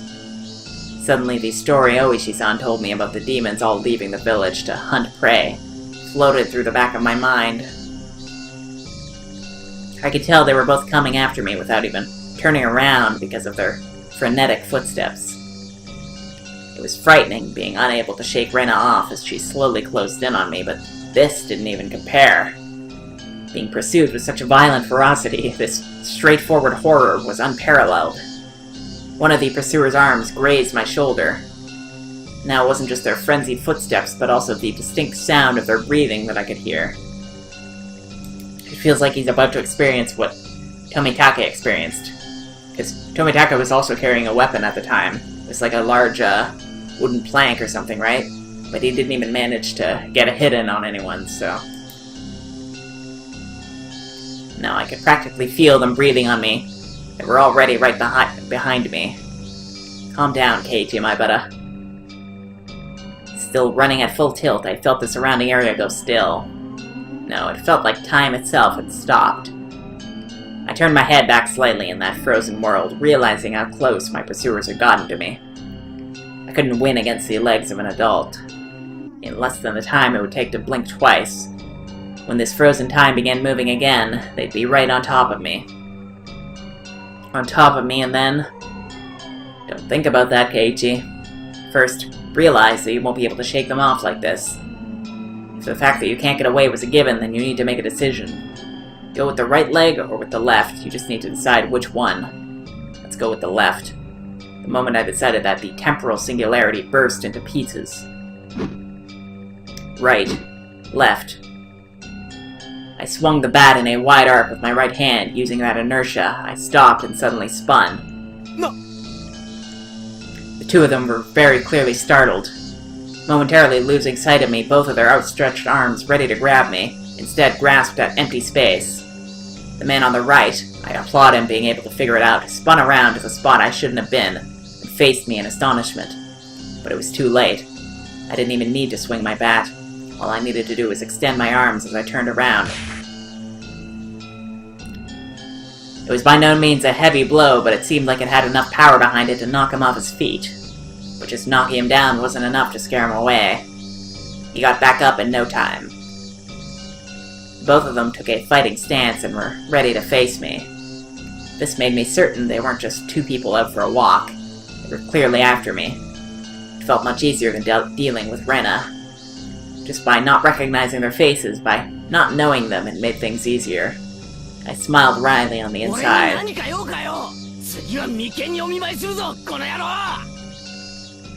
It's fine if it was just a bluff. By barking out at them, I was able to fire myself up. They didn't respond. They spread out to either side of me with unbelievably calm expressions on their faces. One of them would grab onto my bat and the other would hold me down. Was that their plan? Taking on both of them at once would be impossible. Hot sweat poured from every pore on my body. Then I'd just have to settle it with the first move. I'd step in and strike the first one down. Narrowing my target down to the man on my right, who had already been knocked down from before, I stepped in and swung with all my might. There was no way for an unarmed person to guard against it. It would cause immense damage. If they blocked it with their arm, their bone would snap like a twig. If they turned their back to it, it was possible that the blow would travel all the way to their vital organs. It looked like he was aware of this. He pushed farther through the kill zone between us and delivered a fist right into my gut. Not good. With this distance, in this position, and in this state, there was no way for me to dodge it.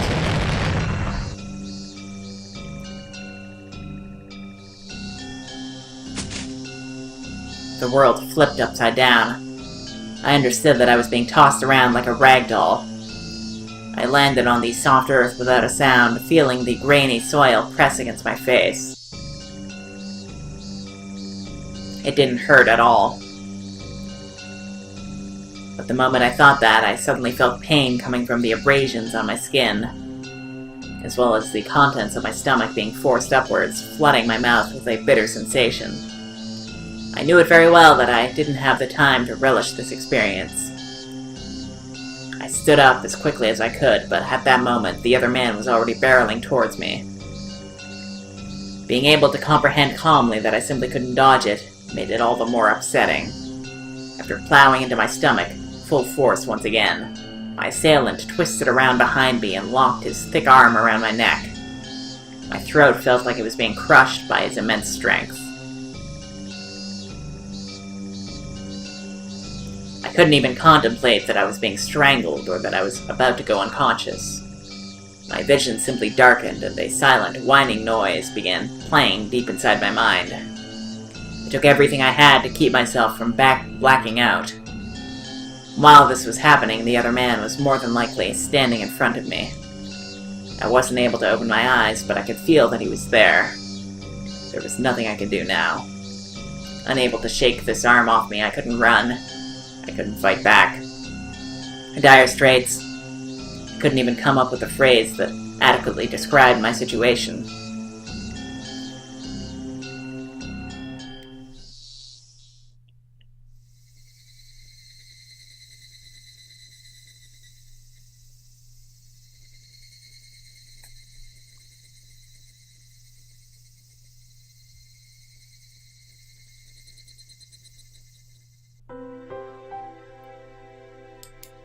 Well, this is strange. A familiar ceiling. The smell of the bed and pillows. I knew them well. Was this my room? Normally there wouldn't be anyone in my room besides me. Their presence made me swing wide awake. When I did that, pain shot throughout my entire body. 大丈夫かな？横になってた方がいいと思うよ。Why was Reina in my room? Blood began to surge through my muscles and my capillaries. She still believes that you can be quote-unquote saved, that you can still redeem yourself in the eyes of the village.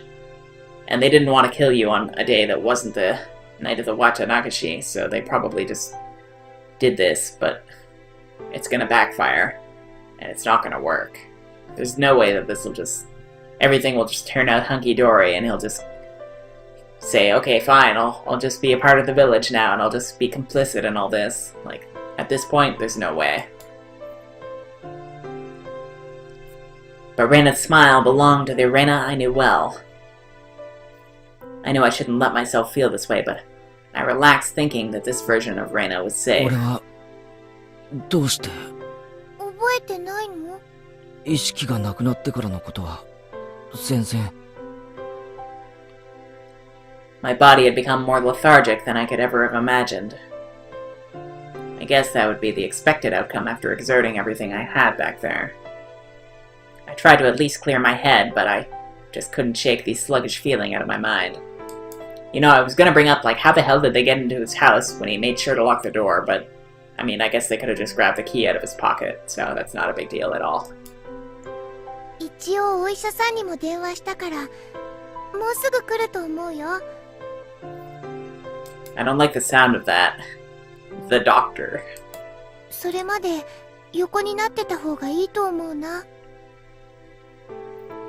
I wasn't injured seriously enough to merit calling a doctor, but knowing that someone impartial was coming was slightly reassuring.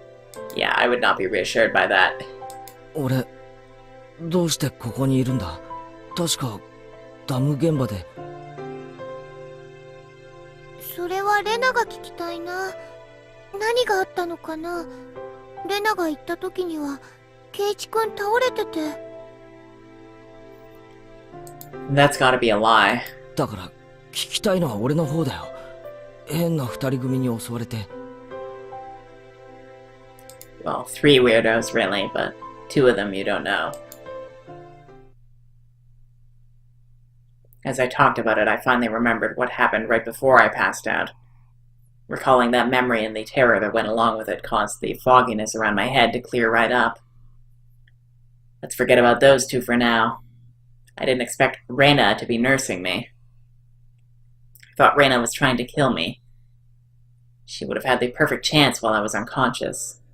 Well, she doesn't want to, but if she has to, or if she believes she has to, she will. Not only did she not kill me, she had nursed me back to よ health. く俺を引きずってここまで来れたな。重かったろ。Looking at Reina's delicate frame, it was hard to believe that she had not only gotten me back home, but even dragged me all the way up to the 2nd floor. Did she have some help? ケイチ君、覚えてないの？ This is almost like starting to seem like kind of the end of episode 1 of Umineko, where everybody was kind of ready to accept that,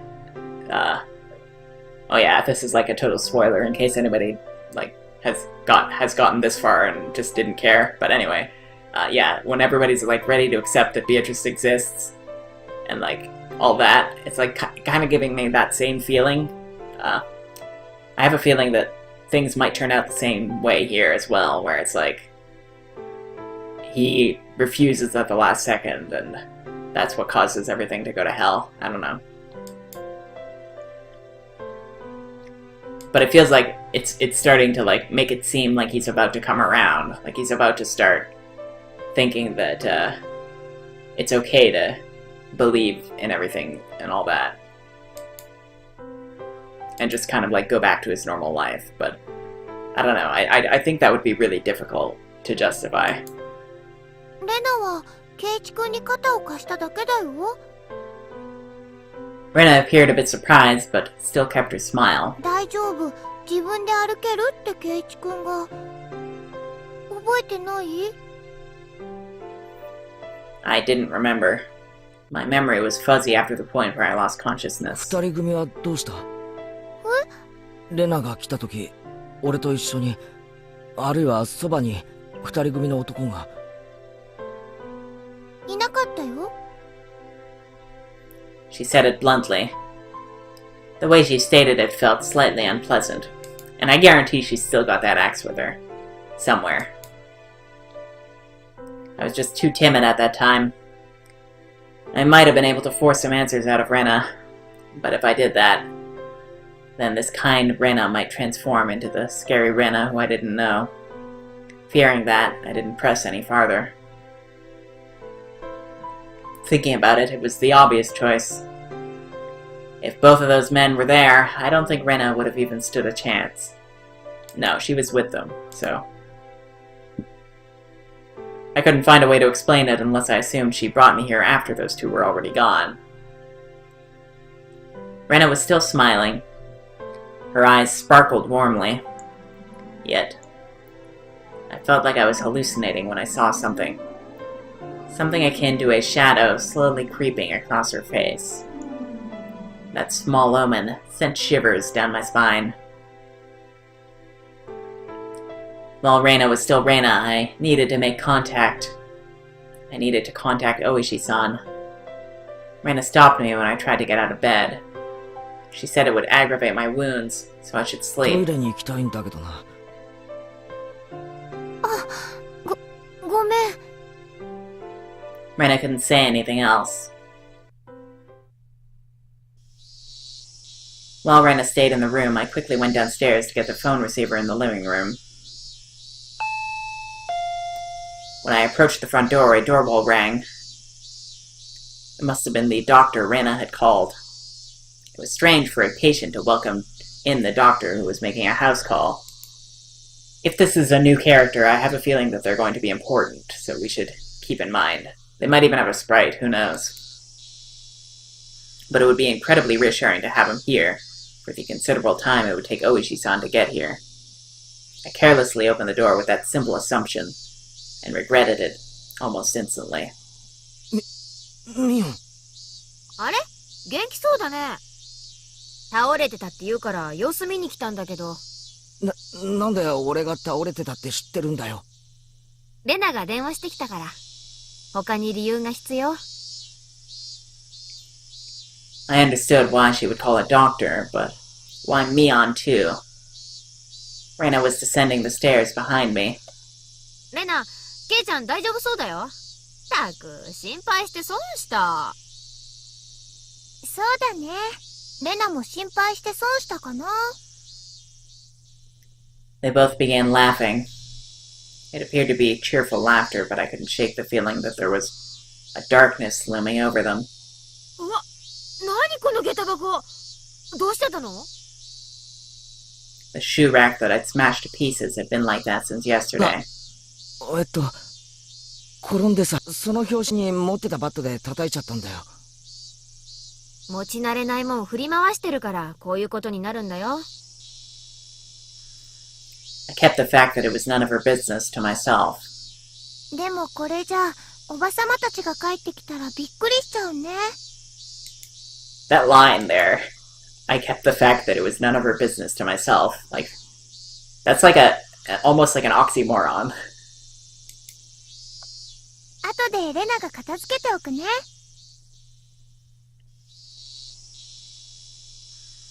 さあ、ほらケイちゃん。重病人なんだからちゃんと寝てないとダメだよ。I hate it when she jokes like that, because I know that she's not actually joking. We know that he's gonna die. Like, even if he tries to have a normal life after this, he's gonna die on the next Watanakushi. Straight up. さあさあ、お布団に戻った。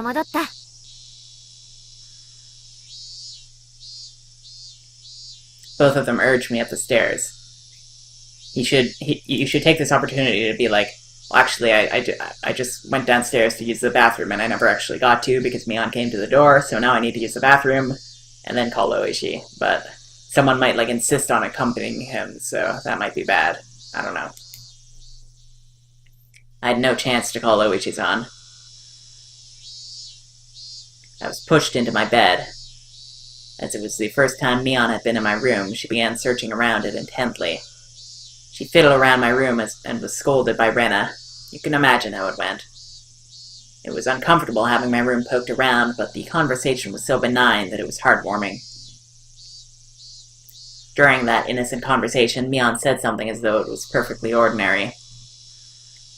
レナ、監督には電話した？うん。みーちゃんに電話した後すぐにね。すぐ来るって言ってたよ。The manager, so not a doctor, but... Well, he might be a doctor, but a manager also. Like a doctor in a different sense. Manager. That out-of-place word gave me a bad feeling. Rena called a doctor, then called Mion, and after that she called a manager. Who was this manager? Since Rena and Mion's conversation was so peaceful, it only felt slightly odd. 二人とも何の話をしてるんだよ。監督ってなんだよ。ケイちゃん知んないの？監督って言ったら監督だよ。映画の監督とか。Oh, do they mean Oyashido-sama? 工事現場の監督とか。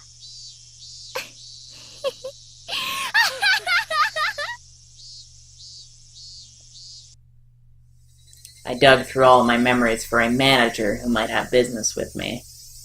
Only one thing came to mind. What Rena had just said. The construction site foreman. The very first victim of the first incident. The dismemberment at the damn construction site. The foreman. But that was strange. He was supposed to be dead. There was no way they could call him. お前らが何の話をしてるのかわからないよ。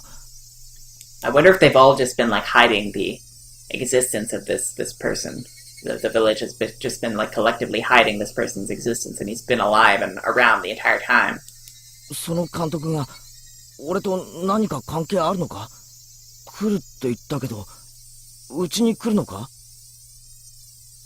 I asked one obvious question after another, but all the two of them did was smile coolly at each other. I guess they have to call him because this is like an unprecedented situation. So they have to deal with this in some way that like aligns with the idea of like Oyashido-sama's curse and like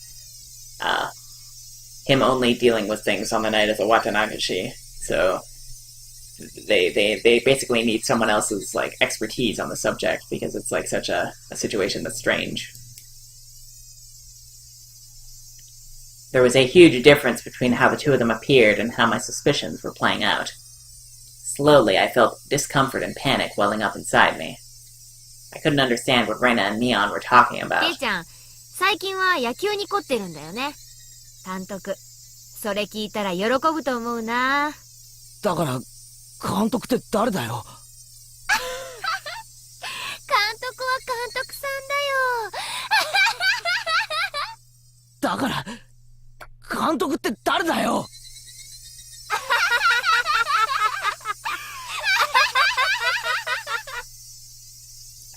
Rena and Mion looked at each other and laughed haughtily. That disturbing cackle unpleasantly resounded around me. That laugh, long enough to be unsettling, ended abruptly. そうだ。監督が来る前に済ませとくかな。ケイちゃん、覚えてるかい？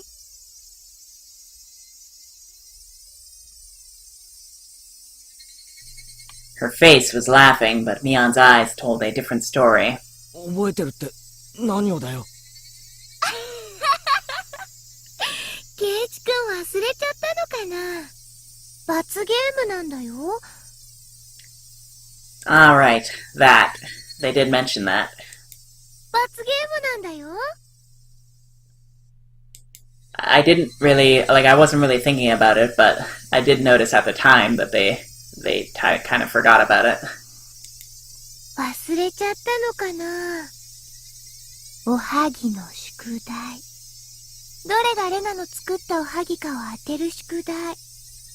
あれ、確か宿題忘れだったよね。I certainly did have that homework. but I had thrown away the rest of the mochi after I found that sewing needle, so I wasn't able to answer which one Reina made. The penalty for that. Why now?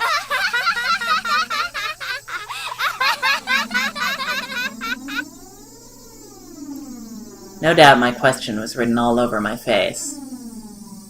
Their answer to my question was that dry laughter. I could no longer make heads or tails of anything. I began to think that this entire day was somehow insane. Strange. Incomprehensible. Being chased by Rena, attacked by strange men, the penalty Mion and Rena were talking about.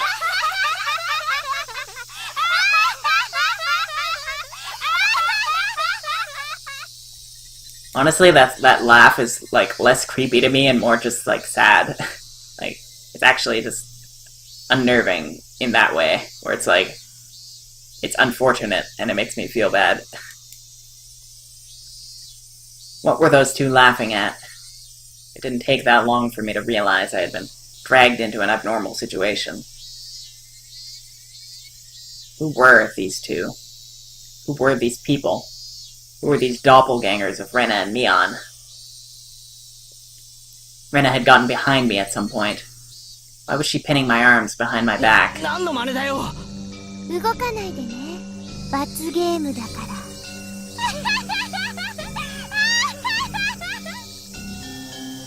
My body was already very sluggish, and Rena pinning my arms made it that much harder to move. I seriously tried to struggle, but she wouldn't even budge. My panic began to well up, and I realized this was well beyond the realm of jokes and pleasantries. This freakishly monstrous strength. It would have been impossible for the Rena that I knew. No, it's just you that's weak right now. Then, these thin, frail arms grasping me firmly. Whose arms were they? ケイちゃん、抵抗しちゃダメだよ。海賊大。何条でもいいや。罰ゲームに抵抗しちゃダメなんだからさ。Mion. No, that thing that looked like Mion spoke to me like how Mion would speak to me.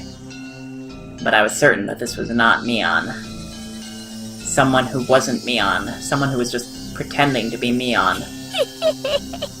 監督が来る前に済まさないとね。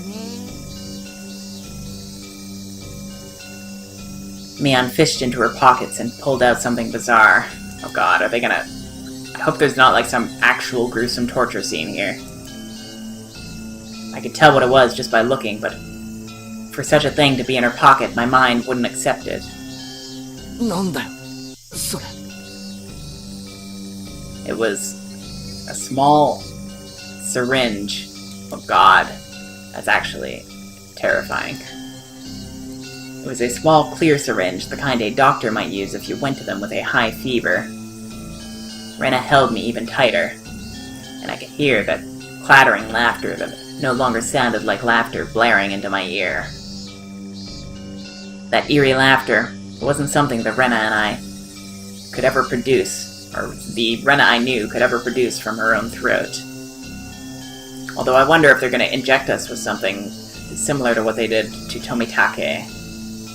Although they would have discovered like an injection point if they had actually performed the autopsy on Tomitake, so I don't think that that was actually done to him. This thing that was pretending to be Rena was this surreal laugh. Unable to defend myself, the syringe Mion was holding drew closer. And that needle tip was waved in front of my face countless times. 大丈夫大丈夫。痛くないから痛くないから。I wonder if Mion was the quote-unquote doctor that Rena called. 何をする気だよ。これは一体何の真似だよ。ケイちゃん、何言ってんだか分かってんでしょ。何が？俺には何が何やらさっぱりわからねえよ。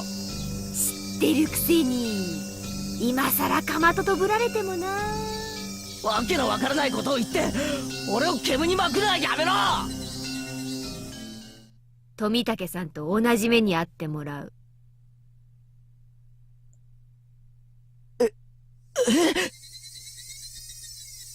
The same as Tomitake-san. I didn't really understand what she meant.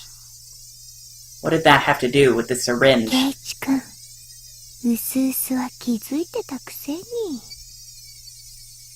Rena whispered into my ear, laughing as if to admonish me. But even the way she spoke was repulsive beyond compare. Playing dumb. Me. About what? What do you mean, the same as Tomitake-san? みんな初めはひき逃げされたものだと思っていました。ですが、意識を確かめるために近づいた警官はすぐに異常に気づきました。喉がね。ナイフとか？ええ、爪でした。Nails. Nails as in fingernails. With those gouged through. That's right. Tomitake-san had clawed out his own throat with his own nails and died. There was no way someone could die like that. So then for that to 薬 happen... 物を疑いましたが、そういう類のものは検出できませんでした。But if he was injected with anything, they would be able to tell that. They could find the hole, like where they injected the needle. Unless forensics in the 80s is just that bad, but I don't think so. That's right. The police didn't find any drugs in Tomitake's system. 警察は富武さんの遺体から薬物は検出できなかったって言ったぞ。The two of them laughed together with that sickening laughter. Of course they'd laugh. To assume that such a medicine didn't exist just because the police didn't know about it was completely foolish. Meaning the drug that caused Tomitake-san to die in such a bizarre manner did exist. If Mion injected this into me, then that would probably be all the proof I needed. Well, you say that, but didn't you say that the syringe that she held was empty? Did I miss where it said that she actually put something in it? That would basically mean I'd end up the same as Tomitake-san. Become hysterical, scratching at my throat in my last moments, then die. For such an outrageous drug to exist. For Mion to be holding it.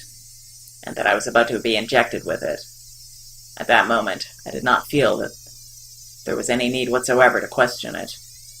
What kind of idiot, when he's trying to dodge a ball flying straight for his face, has time to think of a reason as to why it's flying at him? 観念しなって。んじゃ。Mion's actions lacked any gravitas, and made it even more terrifying. There was none of the ceremony like when someone is sentenced to death. There was no hesitation at all, as if she were just brushing her teeth. Mion reached out with one hand and grabbed onto my chest. It felt like electricity had run through the back of my head and the entire world had gone dark. Did I stand up too fast? Or did someone hit me really hard in the back of the head? Having lost my sense of balance, I was assaulted by a wave of dizziness.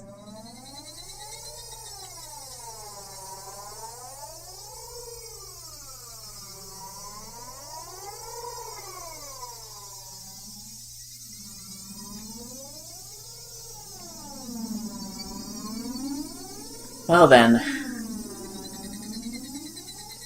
that's not going to be it, is it? There's no way that's it.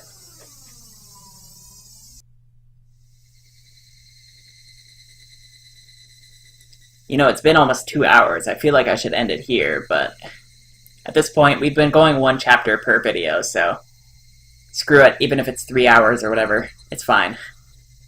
I squatted down for a bit. When I came back to my senses, my entire room had changed drastically. The numbness in my head was gone, and slowly, I could tell blood was flowing to my extremities again. How long had I been squatting here?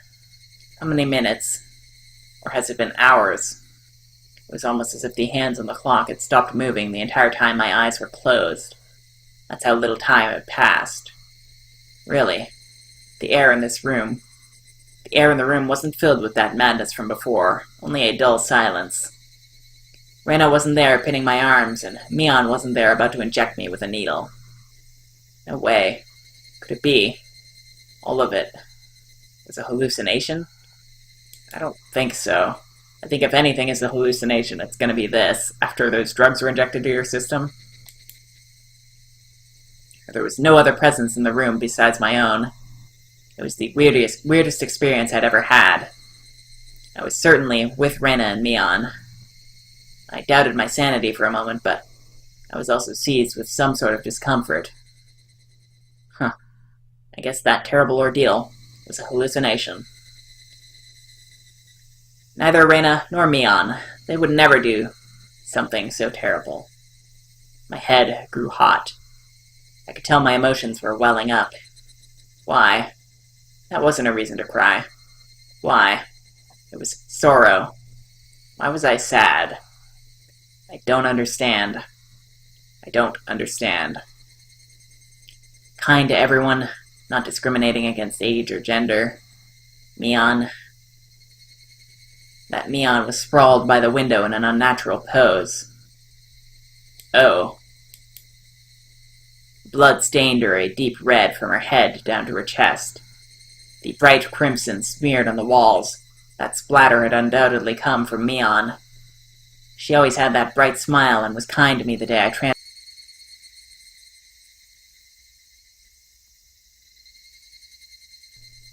Rena. That same Rena was slumped at my feet and was making the same pool of blood as Mion. I couldn't comprehend what had happened. Did someone come to save me? Then they beat these two down with this metal bat. I finally noticed the weight in my right hand. How long had it been there? It was Satoshi's metal bat. It was covered in a deep red. There was no doubt that this was the weapon used to mutilate both of them. And I was holding that weapon. I was the only person in the house. Looking at this objectively, I couldn't think of anyone other than myself who could have done it.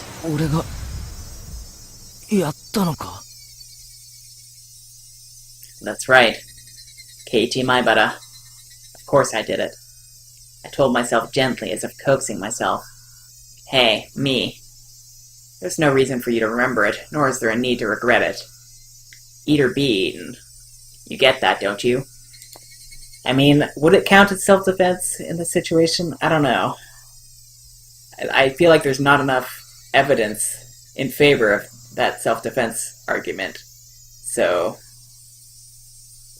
like, if he'd kept the needle, maybe, and if he could prove that they were about to inject him, like, maybe Mion still has that syringe. If it's gone, then this is a setup. But if it's there still, then that could count as self-defense.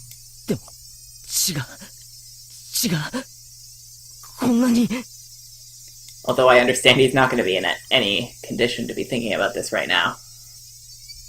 But, Keiichi resorting to murder was definitely within the realm of my speculations. I also think that the first scene that we saw at the very beginning might have been something that takes place after this. Neither Rena nor Mion had moved an inch. It wasn't just a split forehead and a trickle of blood, nothing that simple. The entire room was splattered with red, and that told me it didn't end with just 2 or 3 strikes. The depths of my mind were calm, but on the surface I was panicking and agitated. Calm down, Keiichi Maibara. What happened to your usual calm self? Come on now. Do like you always do. Throw your head back and take a deep breath.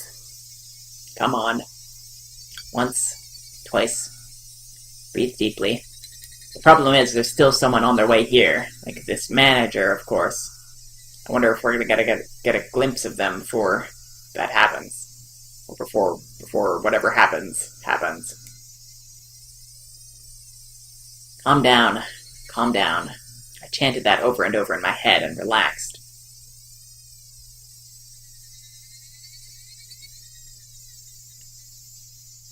Color came back to my vision and smells reinfused the air.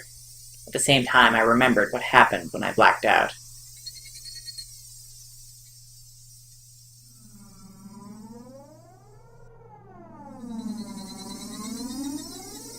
Rena and Mion had attacked me.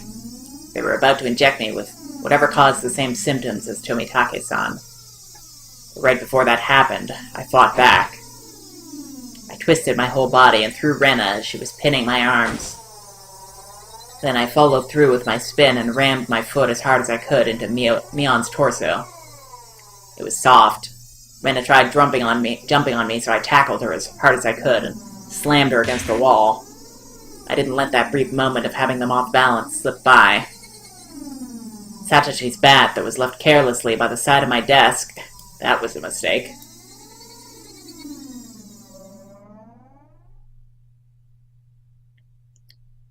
At that moment, everything went pitch black.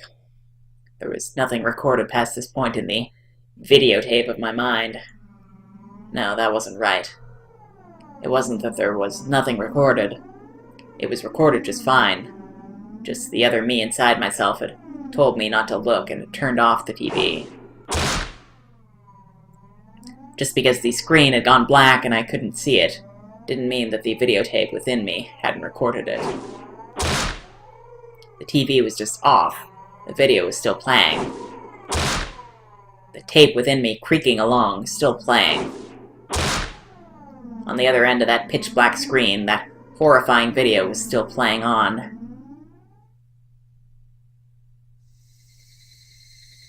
Compared to this, though, the scene right before my eyes, was still so difficult to take in. There was blood splattered everywhere on the walls, the two of them in these unnatural poses. Not a sign of movement from them. I couldn't even tell if they were breathing. No matter what the circumstances were. My friends, these girls, I had attacked them. I may have even killed them. But if I hadn't done this, I would have been the one done for. Balancing that out on an imaginary scale, it felt odd that I'd even feel bad about it. Even if it was a bit excessive, this was justifiable self-defense.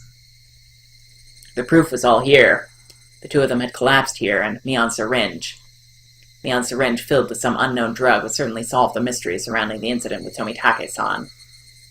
From the fact that both of these two were involved, they'd be able to pick out the criminals one after the other. Still, I might be suspected for this, but that was just fine. Anyway, now this should be a police affair. This wouldn't fade into the darkness like Rena's past incidents. As long as the police were involved, that should bring this to a close.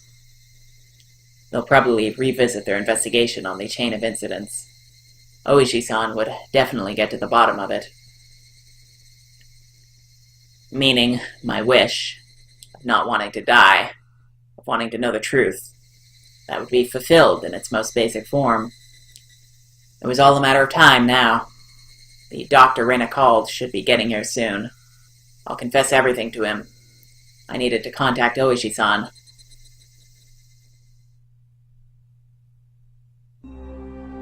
At that moment I remembered. Besides the doctor, a manager had been called. It was easy to imagine that there was someone deeply involved with the incidents, judging from Rena and Mion's conversation. The ache in my chest, caused by the gruesome deed I'd done, dissipated rapidly. It was not over yet. This place was no longer safe. Stay calm, Keiichi Maibara. It's not over yet. I needed to live long enough to tell the police of this incident. You should be calling Oishi right now. You should hide that syringe, like, under your pillow or something, and then tell him about it, and then you should just leave. Like, right now. And tell him to meet you somewhere. At that moment, I felt like I heard someone's voice from outside. Since people were speaking, it must mean there was more than one person. It could be his parents. I moved the curtain ever so slightly and peered outside. It was a bizarre sight. About 4 or 5 grown men were all gathered at the gate. They very much resembled the 2 men who had assaulted me at the dam site today. Those 2 might even be among them. There was one person there wearing a white coat, but he didn't look like a doctor at all. My gut told me he was in disguise, only posing as a doctor. That guy would probably ring the bell and get me to open the front door. Pretend to be a doctor to get me to open the door, and then the rest of them would all rush in at once. At that moment, I saw the car parked behind the men and my heart nearly skipped a beat. The white van. No mistaking it. That van, the one that had tried to run me down. This is a difficult situation. I don't see much way out of this, but you should be calling Oishi right now. If nothing else. And just, like, get as much information to him as you can in as quickly as a quick a time period as you can, and then, like, jump out the window or something. I don't know. The man in the white coat entered the gate and headed toward the front door. The rest of the men hid in the bushes and watched him. I probably couldn't pretend that I wasn't home. Undoubtedly, they just break the window and enter. I needed to get out of here somehow. Then, use a public phone to contact Oishi-san. I get that he feels that he doesn't have time, but he should really contact him right now. Like, even if it's just, like, saying a few words, like, just, like, something really quick, and then saying, like, it's an emergency and he has to hang up. I don't know. Just to get him moving, you know? And meet up somewhere. First of all, I need a weapon. Then shoes. But before all that, there was one thing I had to do. I had no intention of dying. I'd live and reveal the truth about this nonsensical curse of Oyashido-sama. You should take that syringe as evidence. But what would happen from here on, regardless of how determined I was, may bring about my demise. And that was why there was one thing more important than getting out of here right now. Oh my god, really? Is that what you're focusing on? Like, I get it, but that makes me think that this is gonna be like Umineko, where all of this was just like one interpretation of what could have happened based on Keiichi's notes. And then there's gonna be a whole bunch of different interpretations of what might have happened based on what Keiichi wrote in the back of his clock. I don't know. Damn it. The tape was sticking to it fast. It'd be fine if it was torn a little. I opened up the slightly torn note and began writing another passage with a ballpoint pen. If I wasn't able to inform Oishi-san, then the only thing I could rely on was this note. I never thought a piece of torn, college-ruled notebook paper could be this reliable before. I had no time. I'd only write what I knew right now. I needed to leave some sort of information that would lead them to uncover the truth. Reina and Mion are conspirators of the perpetrators. This was an undeniable fact. I still didn't want to believe it, but it was a fact.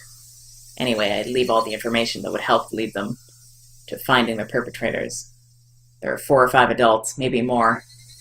They have a white van.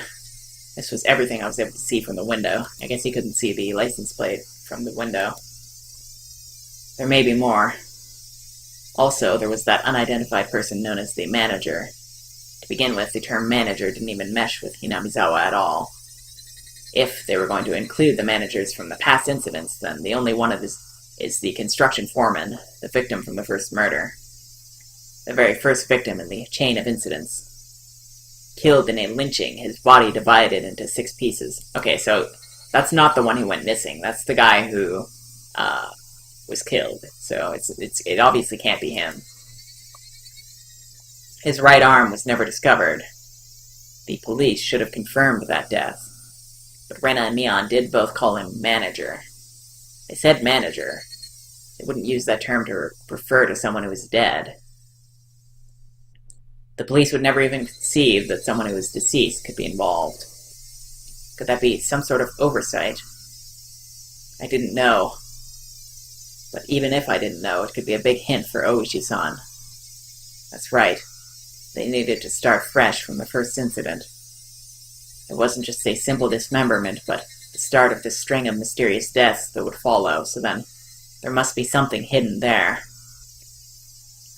Please reinvestigate the victim from the dismemberment incident. He's alive. His death should have been established after an autopsy. Logically, you would think as much, but was that really the case? Could it have been some sort of ploy that they were able to deceive the police with? I shouldn't jump to conclusions, but he may still be alive. I had no time to ponder that right now. Oh, yeah. There's something even more important I needed to write. Tomitake-san's death was from an unknown drug. That's right. That drug, it was an irreplaceable piece of evidence. No doubt, just by having this, everything would be uncovered. I couldn't just leave that vital clue lying on the floor. This syringe is proof. Writing that down, I stuck the syringe onto the back of the clock with plenty of tape, so it absolutely would not slip out and fall to the floor. Firmly, firmly. The bell rang. They were here. I couldn't write anymore. But even still, there was one last thing I had to write. I have no idea why it has become like this. This may be the closest thing to the truth out of everything I wrote on this note. If you are reading this, then I am probably already dead, though you may or may not find my body. If I was going to write out everything that could happen, either dying from the curse or being demoned away, you who are reading this, please uncover the truth. That is my only desire. With this, my last will and testament was complete. It wasn't certain that I was going to die, but it was my final plea, just in case. I folded the note, stuck it back onto the back of the clock, and returned the clock back to its usual spot. I couldn't help but pray, Oishi-san, if something happens to me, I leave the rest to you. After that, I gazed down silently at Rena and Mion. This was probably the last time we'd ever see each other. Rena, Mion. みんなのこと、本当に友達だと思ってたんだぜ。But why did it end up like this? I never had any fun in my previous school. I only worried about standardized test scores, about if the school I hoped to get into was where I really wanted to go, or a safety net. That was all I talked about. It was a dull life. The people I called friends were also my rivals in studying, competitions and personal records and standardized test scores. Everyone here taught me how unhealthy that lifestyle was. This month was really fun.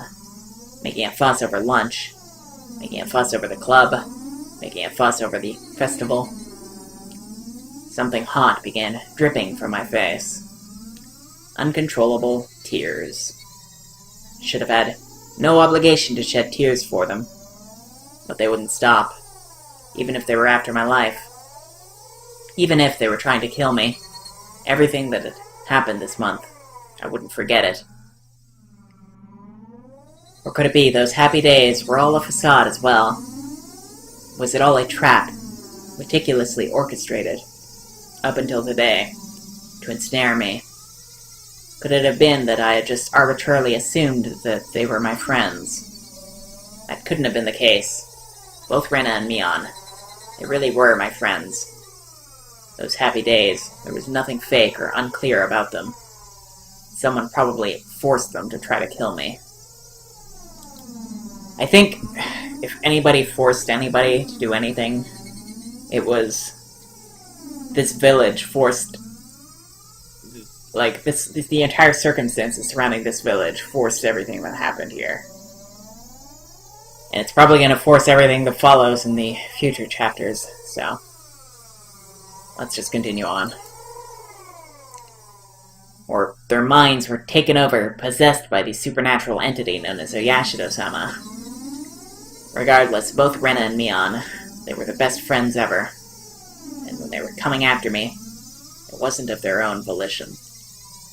But they weren't the kind of people to sell off their friends, no matter what means were employed to force them. There was no way such a thing as being possessed by Oyashido-sama could happen in reality. Then, did the real Rena and Mion come after me? What was I thinking? What a silly, dumb idea. Having beaten down both Rena and Mion, I was still debating if they were the real ones or fakes. There was no real or fake, only the reality that was before me. Rena and Mion were sprawled out at my feet. That was the only truth. I was only trying to twist the facts to my benefit, that I had beaten my friends to death. No matter how I spun it, it wouldn't change reality. Rena and Mion were both dead. It felt like there was a crack in the dam of strange emotions I was holding back. It felt like my calm state, which was nothing more than a bluff, had receded, and in that opening, insanity was leaking out. I killed them. I killed them. Rena and Mion. I killed them.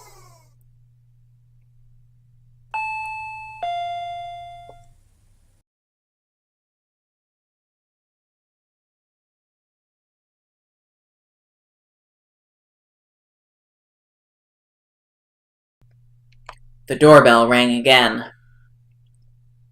The unrelenting echo pulled me back into a state of composure once again. I didn't have a moment to spare. Quickly, I needed to get away. I didn't want to die. I would uncover everything after that. The identity of whoever or whatever had pushed me this far. Even if I had to drink mud and eat grass, I would survive. I would survive. I would definitely survive. I killed Rena for that very reason. I also killed Mion. I went that far just to keep living, so I can't die. For my sake, and for the sake of the late Rena and Mion, I have to survive. I ran toward the door and grabbed my shoes. The doorbell rang again as if to urge me on. Behind this single, solitary door, they were there. Keeping quiet, I headed toward the kitchen. I headed toward the back door. Before opening the back door, I put my ear to it and checked for people outside. No one. After I put on my shoes, I opened the door slowly so as not to make a sound.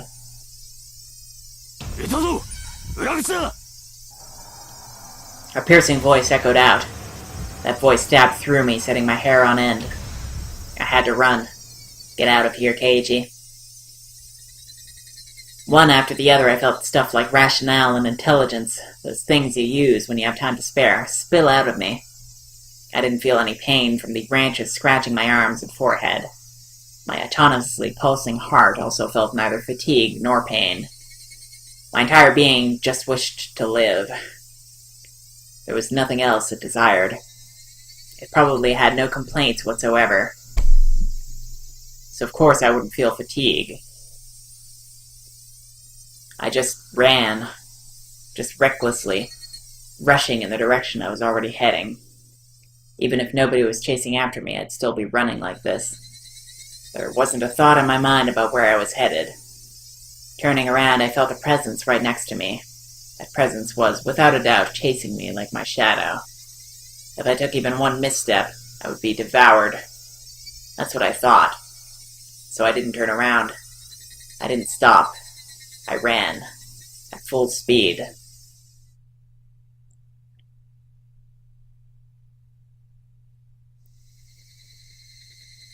That was the chirping of the Higurashi telling me it was evening. Trying to tell me something, and then I finally heard it. The wailing cry of the victims who didn't make it. Would I be joining them?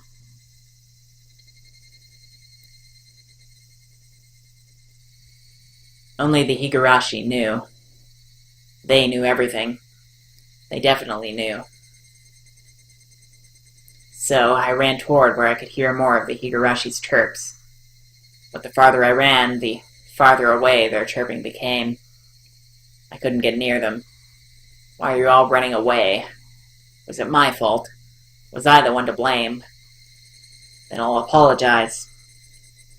I'm sorry. I'm sorry. I'm sorry. I'm sorry. I'm sorry. I'm sorry. I'm sorry. I'm sorry. You know what? I wonder if the curse of Oyashido is actually the guilt that you feel when you do something horrible caused by whatever's going on in this village. So maybe Rena actually did something horrible when she was a kid, and they left Hinamizawa to escape from it all, but that guilt just kept creeping up on her, and that's what the Oyashido-sama's curse that chases you is what she meant, or something like that. I'm sorry. I felt that only the Higurashi knew.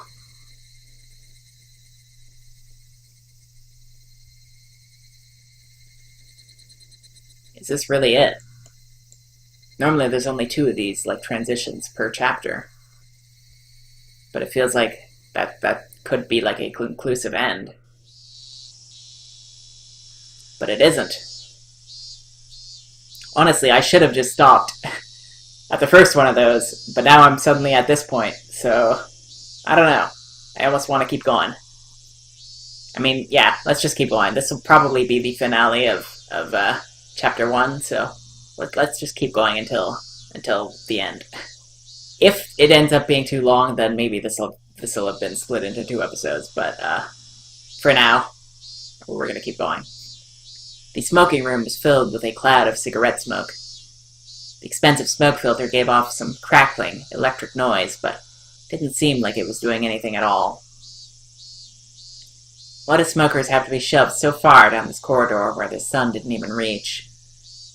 I recalled hearing that the tax revenue from tobacco was about 1/10 of the municipality's revenue. We were the most heavily taxed members of this municipality, so I really wish they'd show us a little more respect. どうしてこれがウーマン切りなんすか? Huh. It's almost like this is like a flash forward in time. And Keiichi is like grown up and become a detective or something, and this is someone else who's like his co-worker. This is almost kind of similar to what happened in Umineko as well, with the flash forward in time there, with what happened in, I believe it was episode 3 or 4. I think it was 3. Anyway.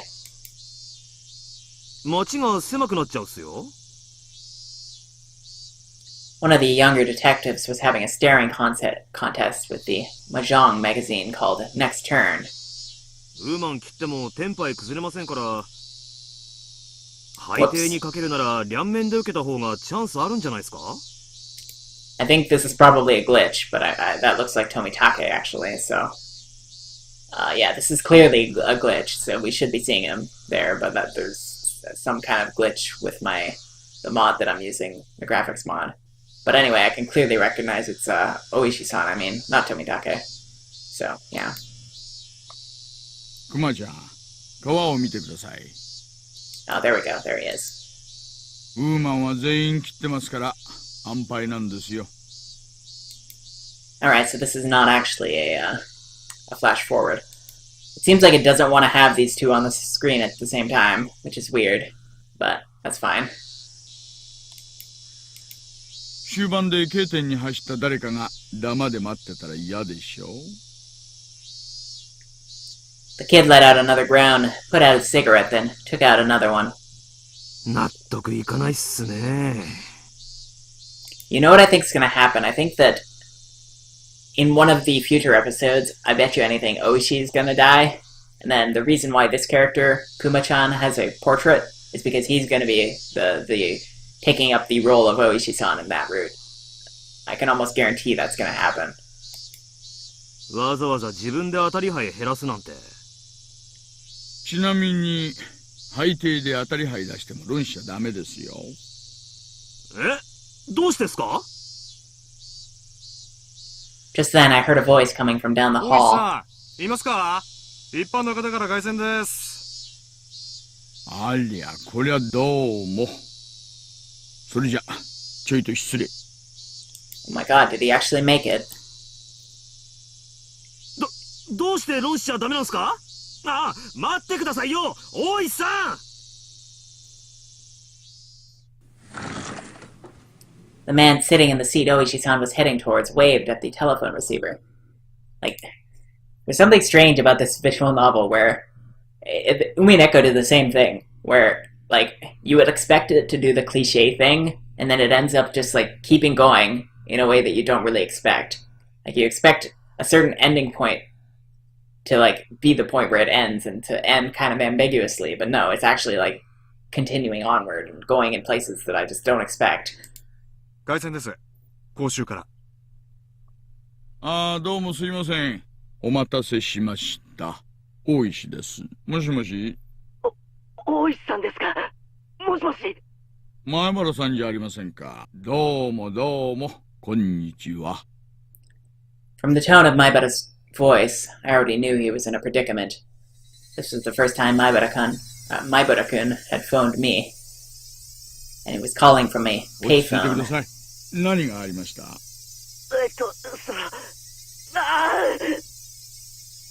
？His voice was erratic over the line. He'd completely lost his sense of composure. After checking that nobody else could hear, I prompted him in a hushed 何があ tone. ったんです？落ち着いて前原さん。今そこに近場の警官を行かせます。私もすぐそっちに行きますよ。多分無理です。 His voice was quivering and hoarse. He wasn't surrounded by people even as he was making this call, was he? 前原さんは今公衆電話からかけてますよね。どこの公衆電話ですか？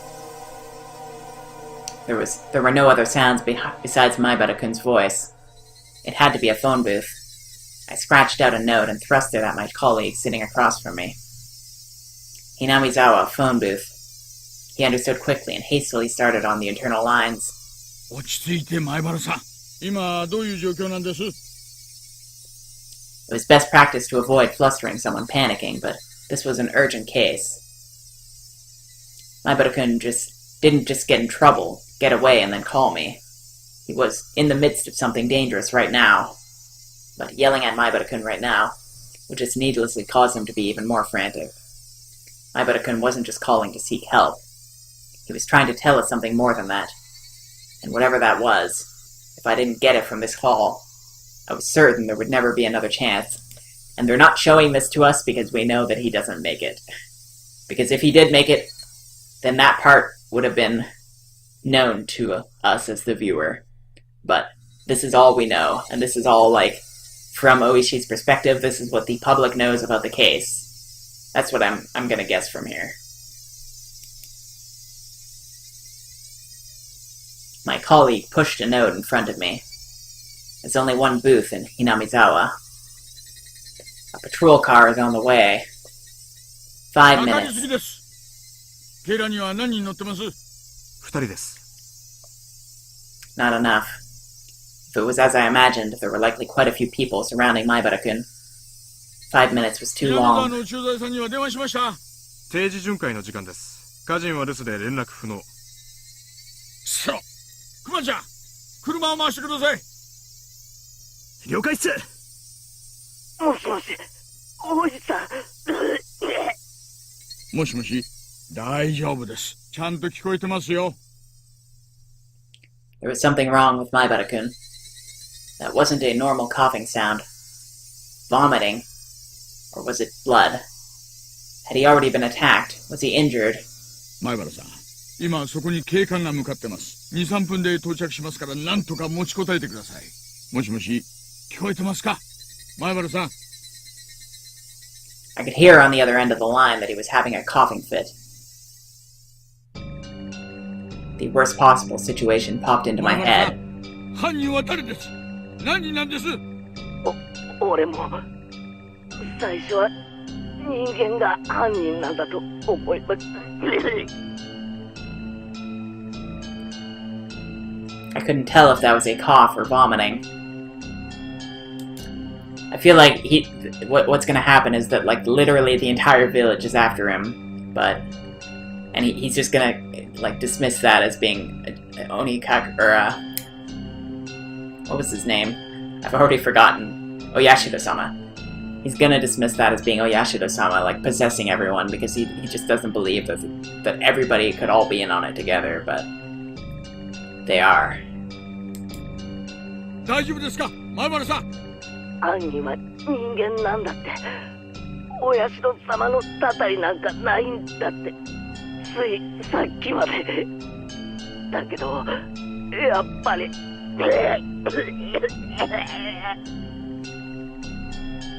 It was an intense bout of coughing, then vomiting.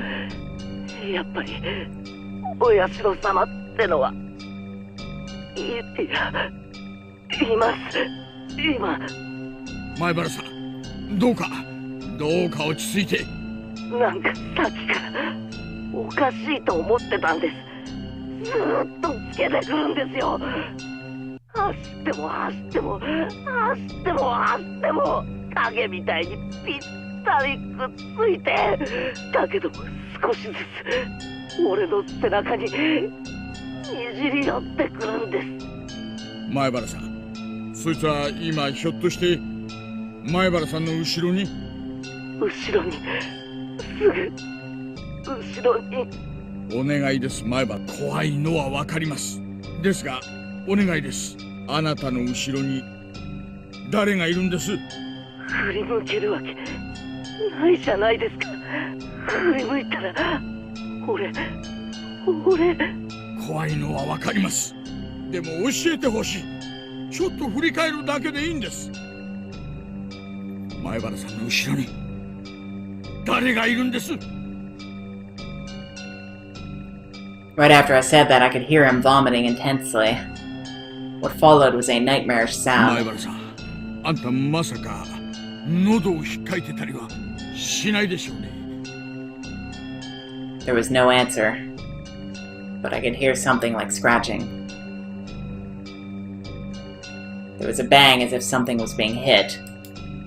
Maybe the drug was injected into him after all, and he only managed to fight them off after it was too late. Maibara-kun had probably dropped the receiver. I could hear groaning and vomiting over on the other end, and a repeating, abnormal noise. もしもし前原さん、もしもーし。 I knew how far away my voice would sound on the other end, but I couldn't help but shout. At that moment, I heard whispering coming from the other end. I couldn't tell what he was saying. From the way he was saying it, was he talking to himself? Or was he talking to someone there? Actually, come to think of it, there's no way that Oishi can die if he's the witness to this story, right? So it has to be that Oishi survives in all the routes because he's well, actually, no, that's not true. Because there was that one route where, okay, yeah, Umineko spoilers, I guess, but we're past that. There was that one route where Eva survived, and she was in the future. But then, that doesn't necessarily mean that she was always the survivor. So, I don't know. I guess we can think about that later when it actually comes out, but for now, let's focus on what does exist and what has happened. もしもし、前原さん。 Rather than whispering, it was some kind of mantra he was chanting over and over. I focused my senses trying to pick up what he was saying. What was he repeating? What exactly? Suddenly, the line went dead. Did he use up his time? It was because it was a payphone. It was because it cut out so abruptly. The last thing he said came out so clearly in my mind. おいさん、車 OK っす。おいさん。ごめんなさい。おいさん。 That's what he was repeating over and over. He said, "I'm sorry. I had a gut feeling." There was no longer a need to hurry.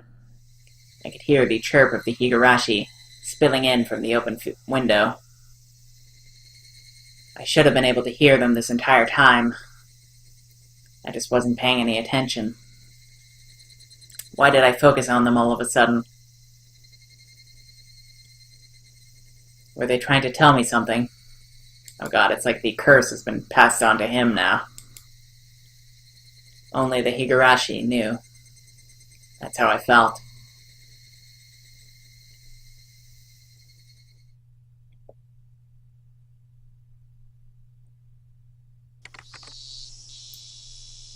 July 1983. In Inamizawa, a remote village near Shichibone City, there was a murder involving 2 female students. The suspect is Ch. 1 Onikakushi, Maibara, aged, probably 16.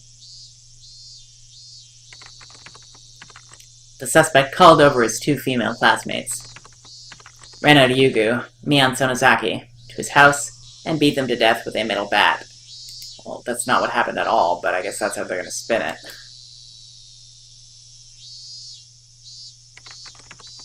The scene of the crime was the suspect's room on the 2nd floor of his house. The inside of the room was covered with a significant quantity of splattered blood, and there were signs of a struggle with the victims. In addition to the scene of the crime, the entryway, living room, and kitchen all had traces of a struggle. At the entryway, the shoe rack and wall had evidence of being impacted by a strong, blunt force. It is believed to have been the same bat as the murder weapon. Having no traces of blood, it is believed the destruction occurred before the murders. There is the possibility that the suspect overpowered his victims to keep them from fleeing. In the living room, the rug had been pulled back, then thrown aside. It's hard to believe that this had a connection to the struggle with the victims, and thus the reason for this remains unknown. In the kitchen, the garbage bag was torn apart and its contents were spread out on the floor. Garbage was strewn about in the surrounding area, and handprints believed to belong to the suspect were discovered. It's believed that the suspect had for some reason taken out the garbage and struck it with his fists. The reason for this remains unknown. You know, I almost wonder if instead of Oishi being the suspect, or the witness to all this, if it's actually Kuma, and that's why this is so distorted, this truth of the story. In addition, there was a note stuck to the fridge. The words, "Was there a needle?" were written on it. The meaning behind this remains unclear. Just in case, the garbage was searched, but a needle was not discovered. Though the garage door was functional, it had been left open ever since the suspect moved in. The garage door was found closed. The suspect's fingerprints were discovered on the garage door. The reason behind this remains unknown. The suspect fled the scene of the crime. You know what? I feel like everything here is like super important, and I'm gonna have to go through this all again and write it down and take notes here, because this is all this stuff that you can actually base your speculations on, assuming like everything else is kind of like some unreliable narrator territory. Then this is definitely some stuff that we should be taking note of, just in case. But I'm not gonna do it right now. I'll go through the video later. However, a patrolling officer, Hinamizawa Local PD, found the suspect collapsed inside a phone booth. At the time of discovery, the suspect was unconscious in critical condition. He was rushed to the local hospital for treatment, but did not regain consciousness and died 24 hours later. The results of the autopsy indicate the immediate cause of death to have been hypervolemic shock. It was determined that the suspect had clawed at his own throat with his fingernails, and the resulting bleeding caused his death. With the similarity to the death of Tomitake-san the prior week, the police believed there to be a connection and have opened an investigation. However, due to the wishes of the local authorities, it will be a confidential investigation. Due to the abnormal nature of the death, it was suspected that drugs were involved, but as with Tomitake-san, no traces were discovered. What prompted all this remains inexplicable. As such, this case is being treated as an act committed on impulse. However, with several accounts of the suspect's bizarre behavior leading up to the incident, it is possible that this was premeditated. I guess they never found the clock, did they? Separated from his group of friends, isolation, inexplicable behavior.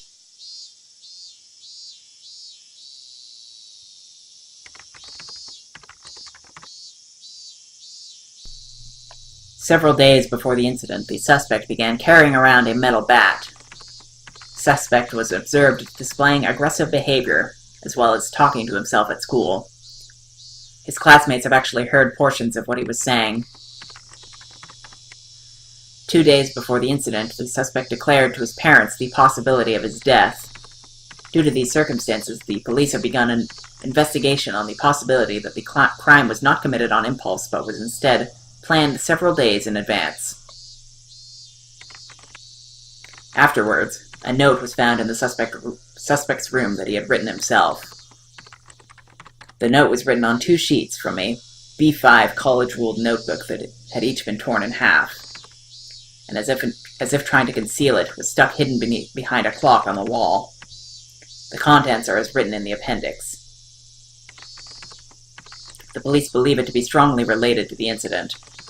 The police changed their line of investigation based on the possibility that the suspect was involved in some sort of incident himself. However, no further clues were found, casting doubt on the credibility of the note. Was the crime impulsive or premeditated? With the situation unclear and no further developments, the case has been labeled as unresolved. I guess they didn't find the syringe in there either. However, the following year, suspicion arose regarding the nature of the note. The note was not written on 2 halves of B5 paper from 2 separate sheets, but was originally a single sheet of B5 paper. In order to erase several lines from the middle, someone had torn them out. Judging from the size of the letters, the missing section is estimated to be 2 to 3 lines. It is highly probable that the person who eliminated the lines in question is not the suspect. Oh, they must have removed the line about the unknown drug. In addition, judging from traces of large quantities of cellophane tape being stuck to the back of the clock, speculation that something other than the note was stuck there has arisen. The person who first discovered the crime was a detective rumored to have a connection with the incident, Kuraudo Oishi. Oh, did he discover that then and hide it? Why would he hide that evidence, though?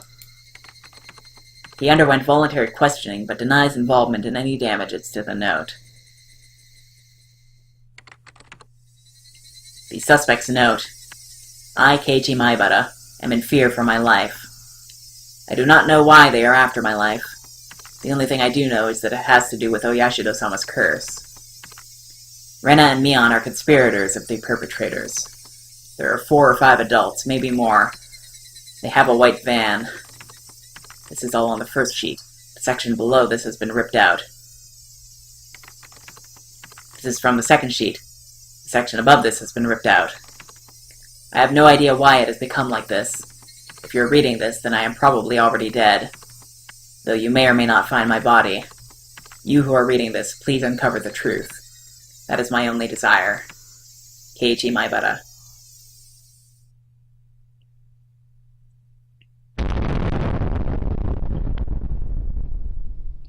And there it is. So, that's going to be a mystery that we can potentially solve. If we assume that nothing we saw there was actually how it actually went down, well, actually, no. I think we should still take everything there as accurate. But there was still a lot of unsolved mysteries. It's not like Umineko, where it's like there was potentially some unreliable narrator stuff going on. Anyway, I think we will have one final episode where I go into the extras and do this, whatever this is, all-cast review session. But, yeah. So that'll be that, when we do that. And then I will also talk about all my thoughts on this chapter and everything else. So, I imagine that all-cast review section might be similar to the tea parties in Umineko, so it might actually have some, story significance, I don't know. Or it might not be, I don't know. It's possible that the tea parties were devised as, a parody of that thing. Anyway, I don't know. My thoughts are kind of jumbled right now, and a lot of stuff happened, and it's been, nearly 3 hours, so I think that'll have to do it for today. Next time, I will try and put my thoughts together and try to, resolve everything that came together here. But, I don't know. I guess Oishi would have to be the one who hid that part of the note, but why? Why would he do that? Could it be that he's actually involved in something here? I don't know. It could even be that there's, multiple factions at play here, and Oishi is a part of one of them, while Mion and Rena are a part of another. I don't know. We definitely need more information. But anyway, naturally, I will be playing episode 2, or chapter 2 of Higurashi, of course. So, I will be, of course, doing that. at some point. There might be a small break in between as I get that all ready. I don't know. But the next episode should be me just going over this chapter, everything about it, and all the characters, and just my thoughts on what happened, everything. I don't know, just basically, it'll be my thoughts on all that, everything that's happened. So, yeah. So until then, take care, and I will see you then.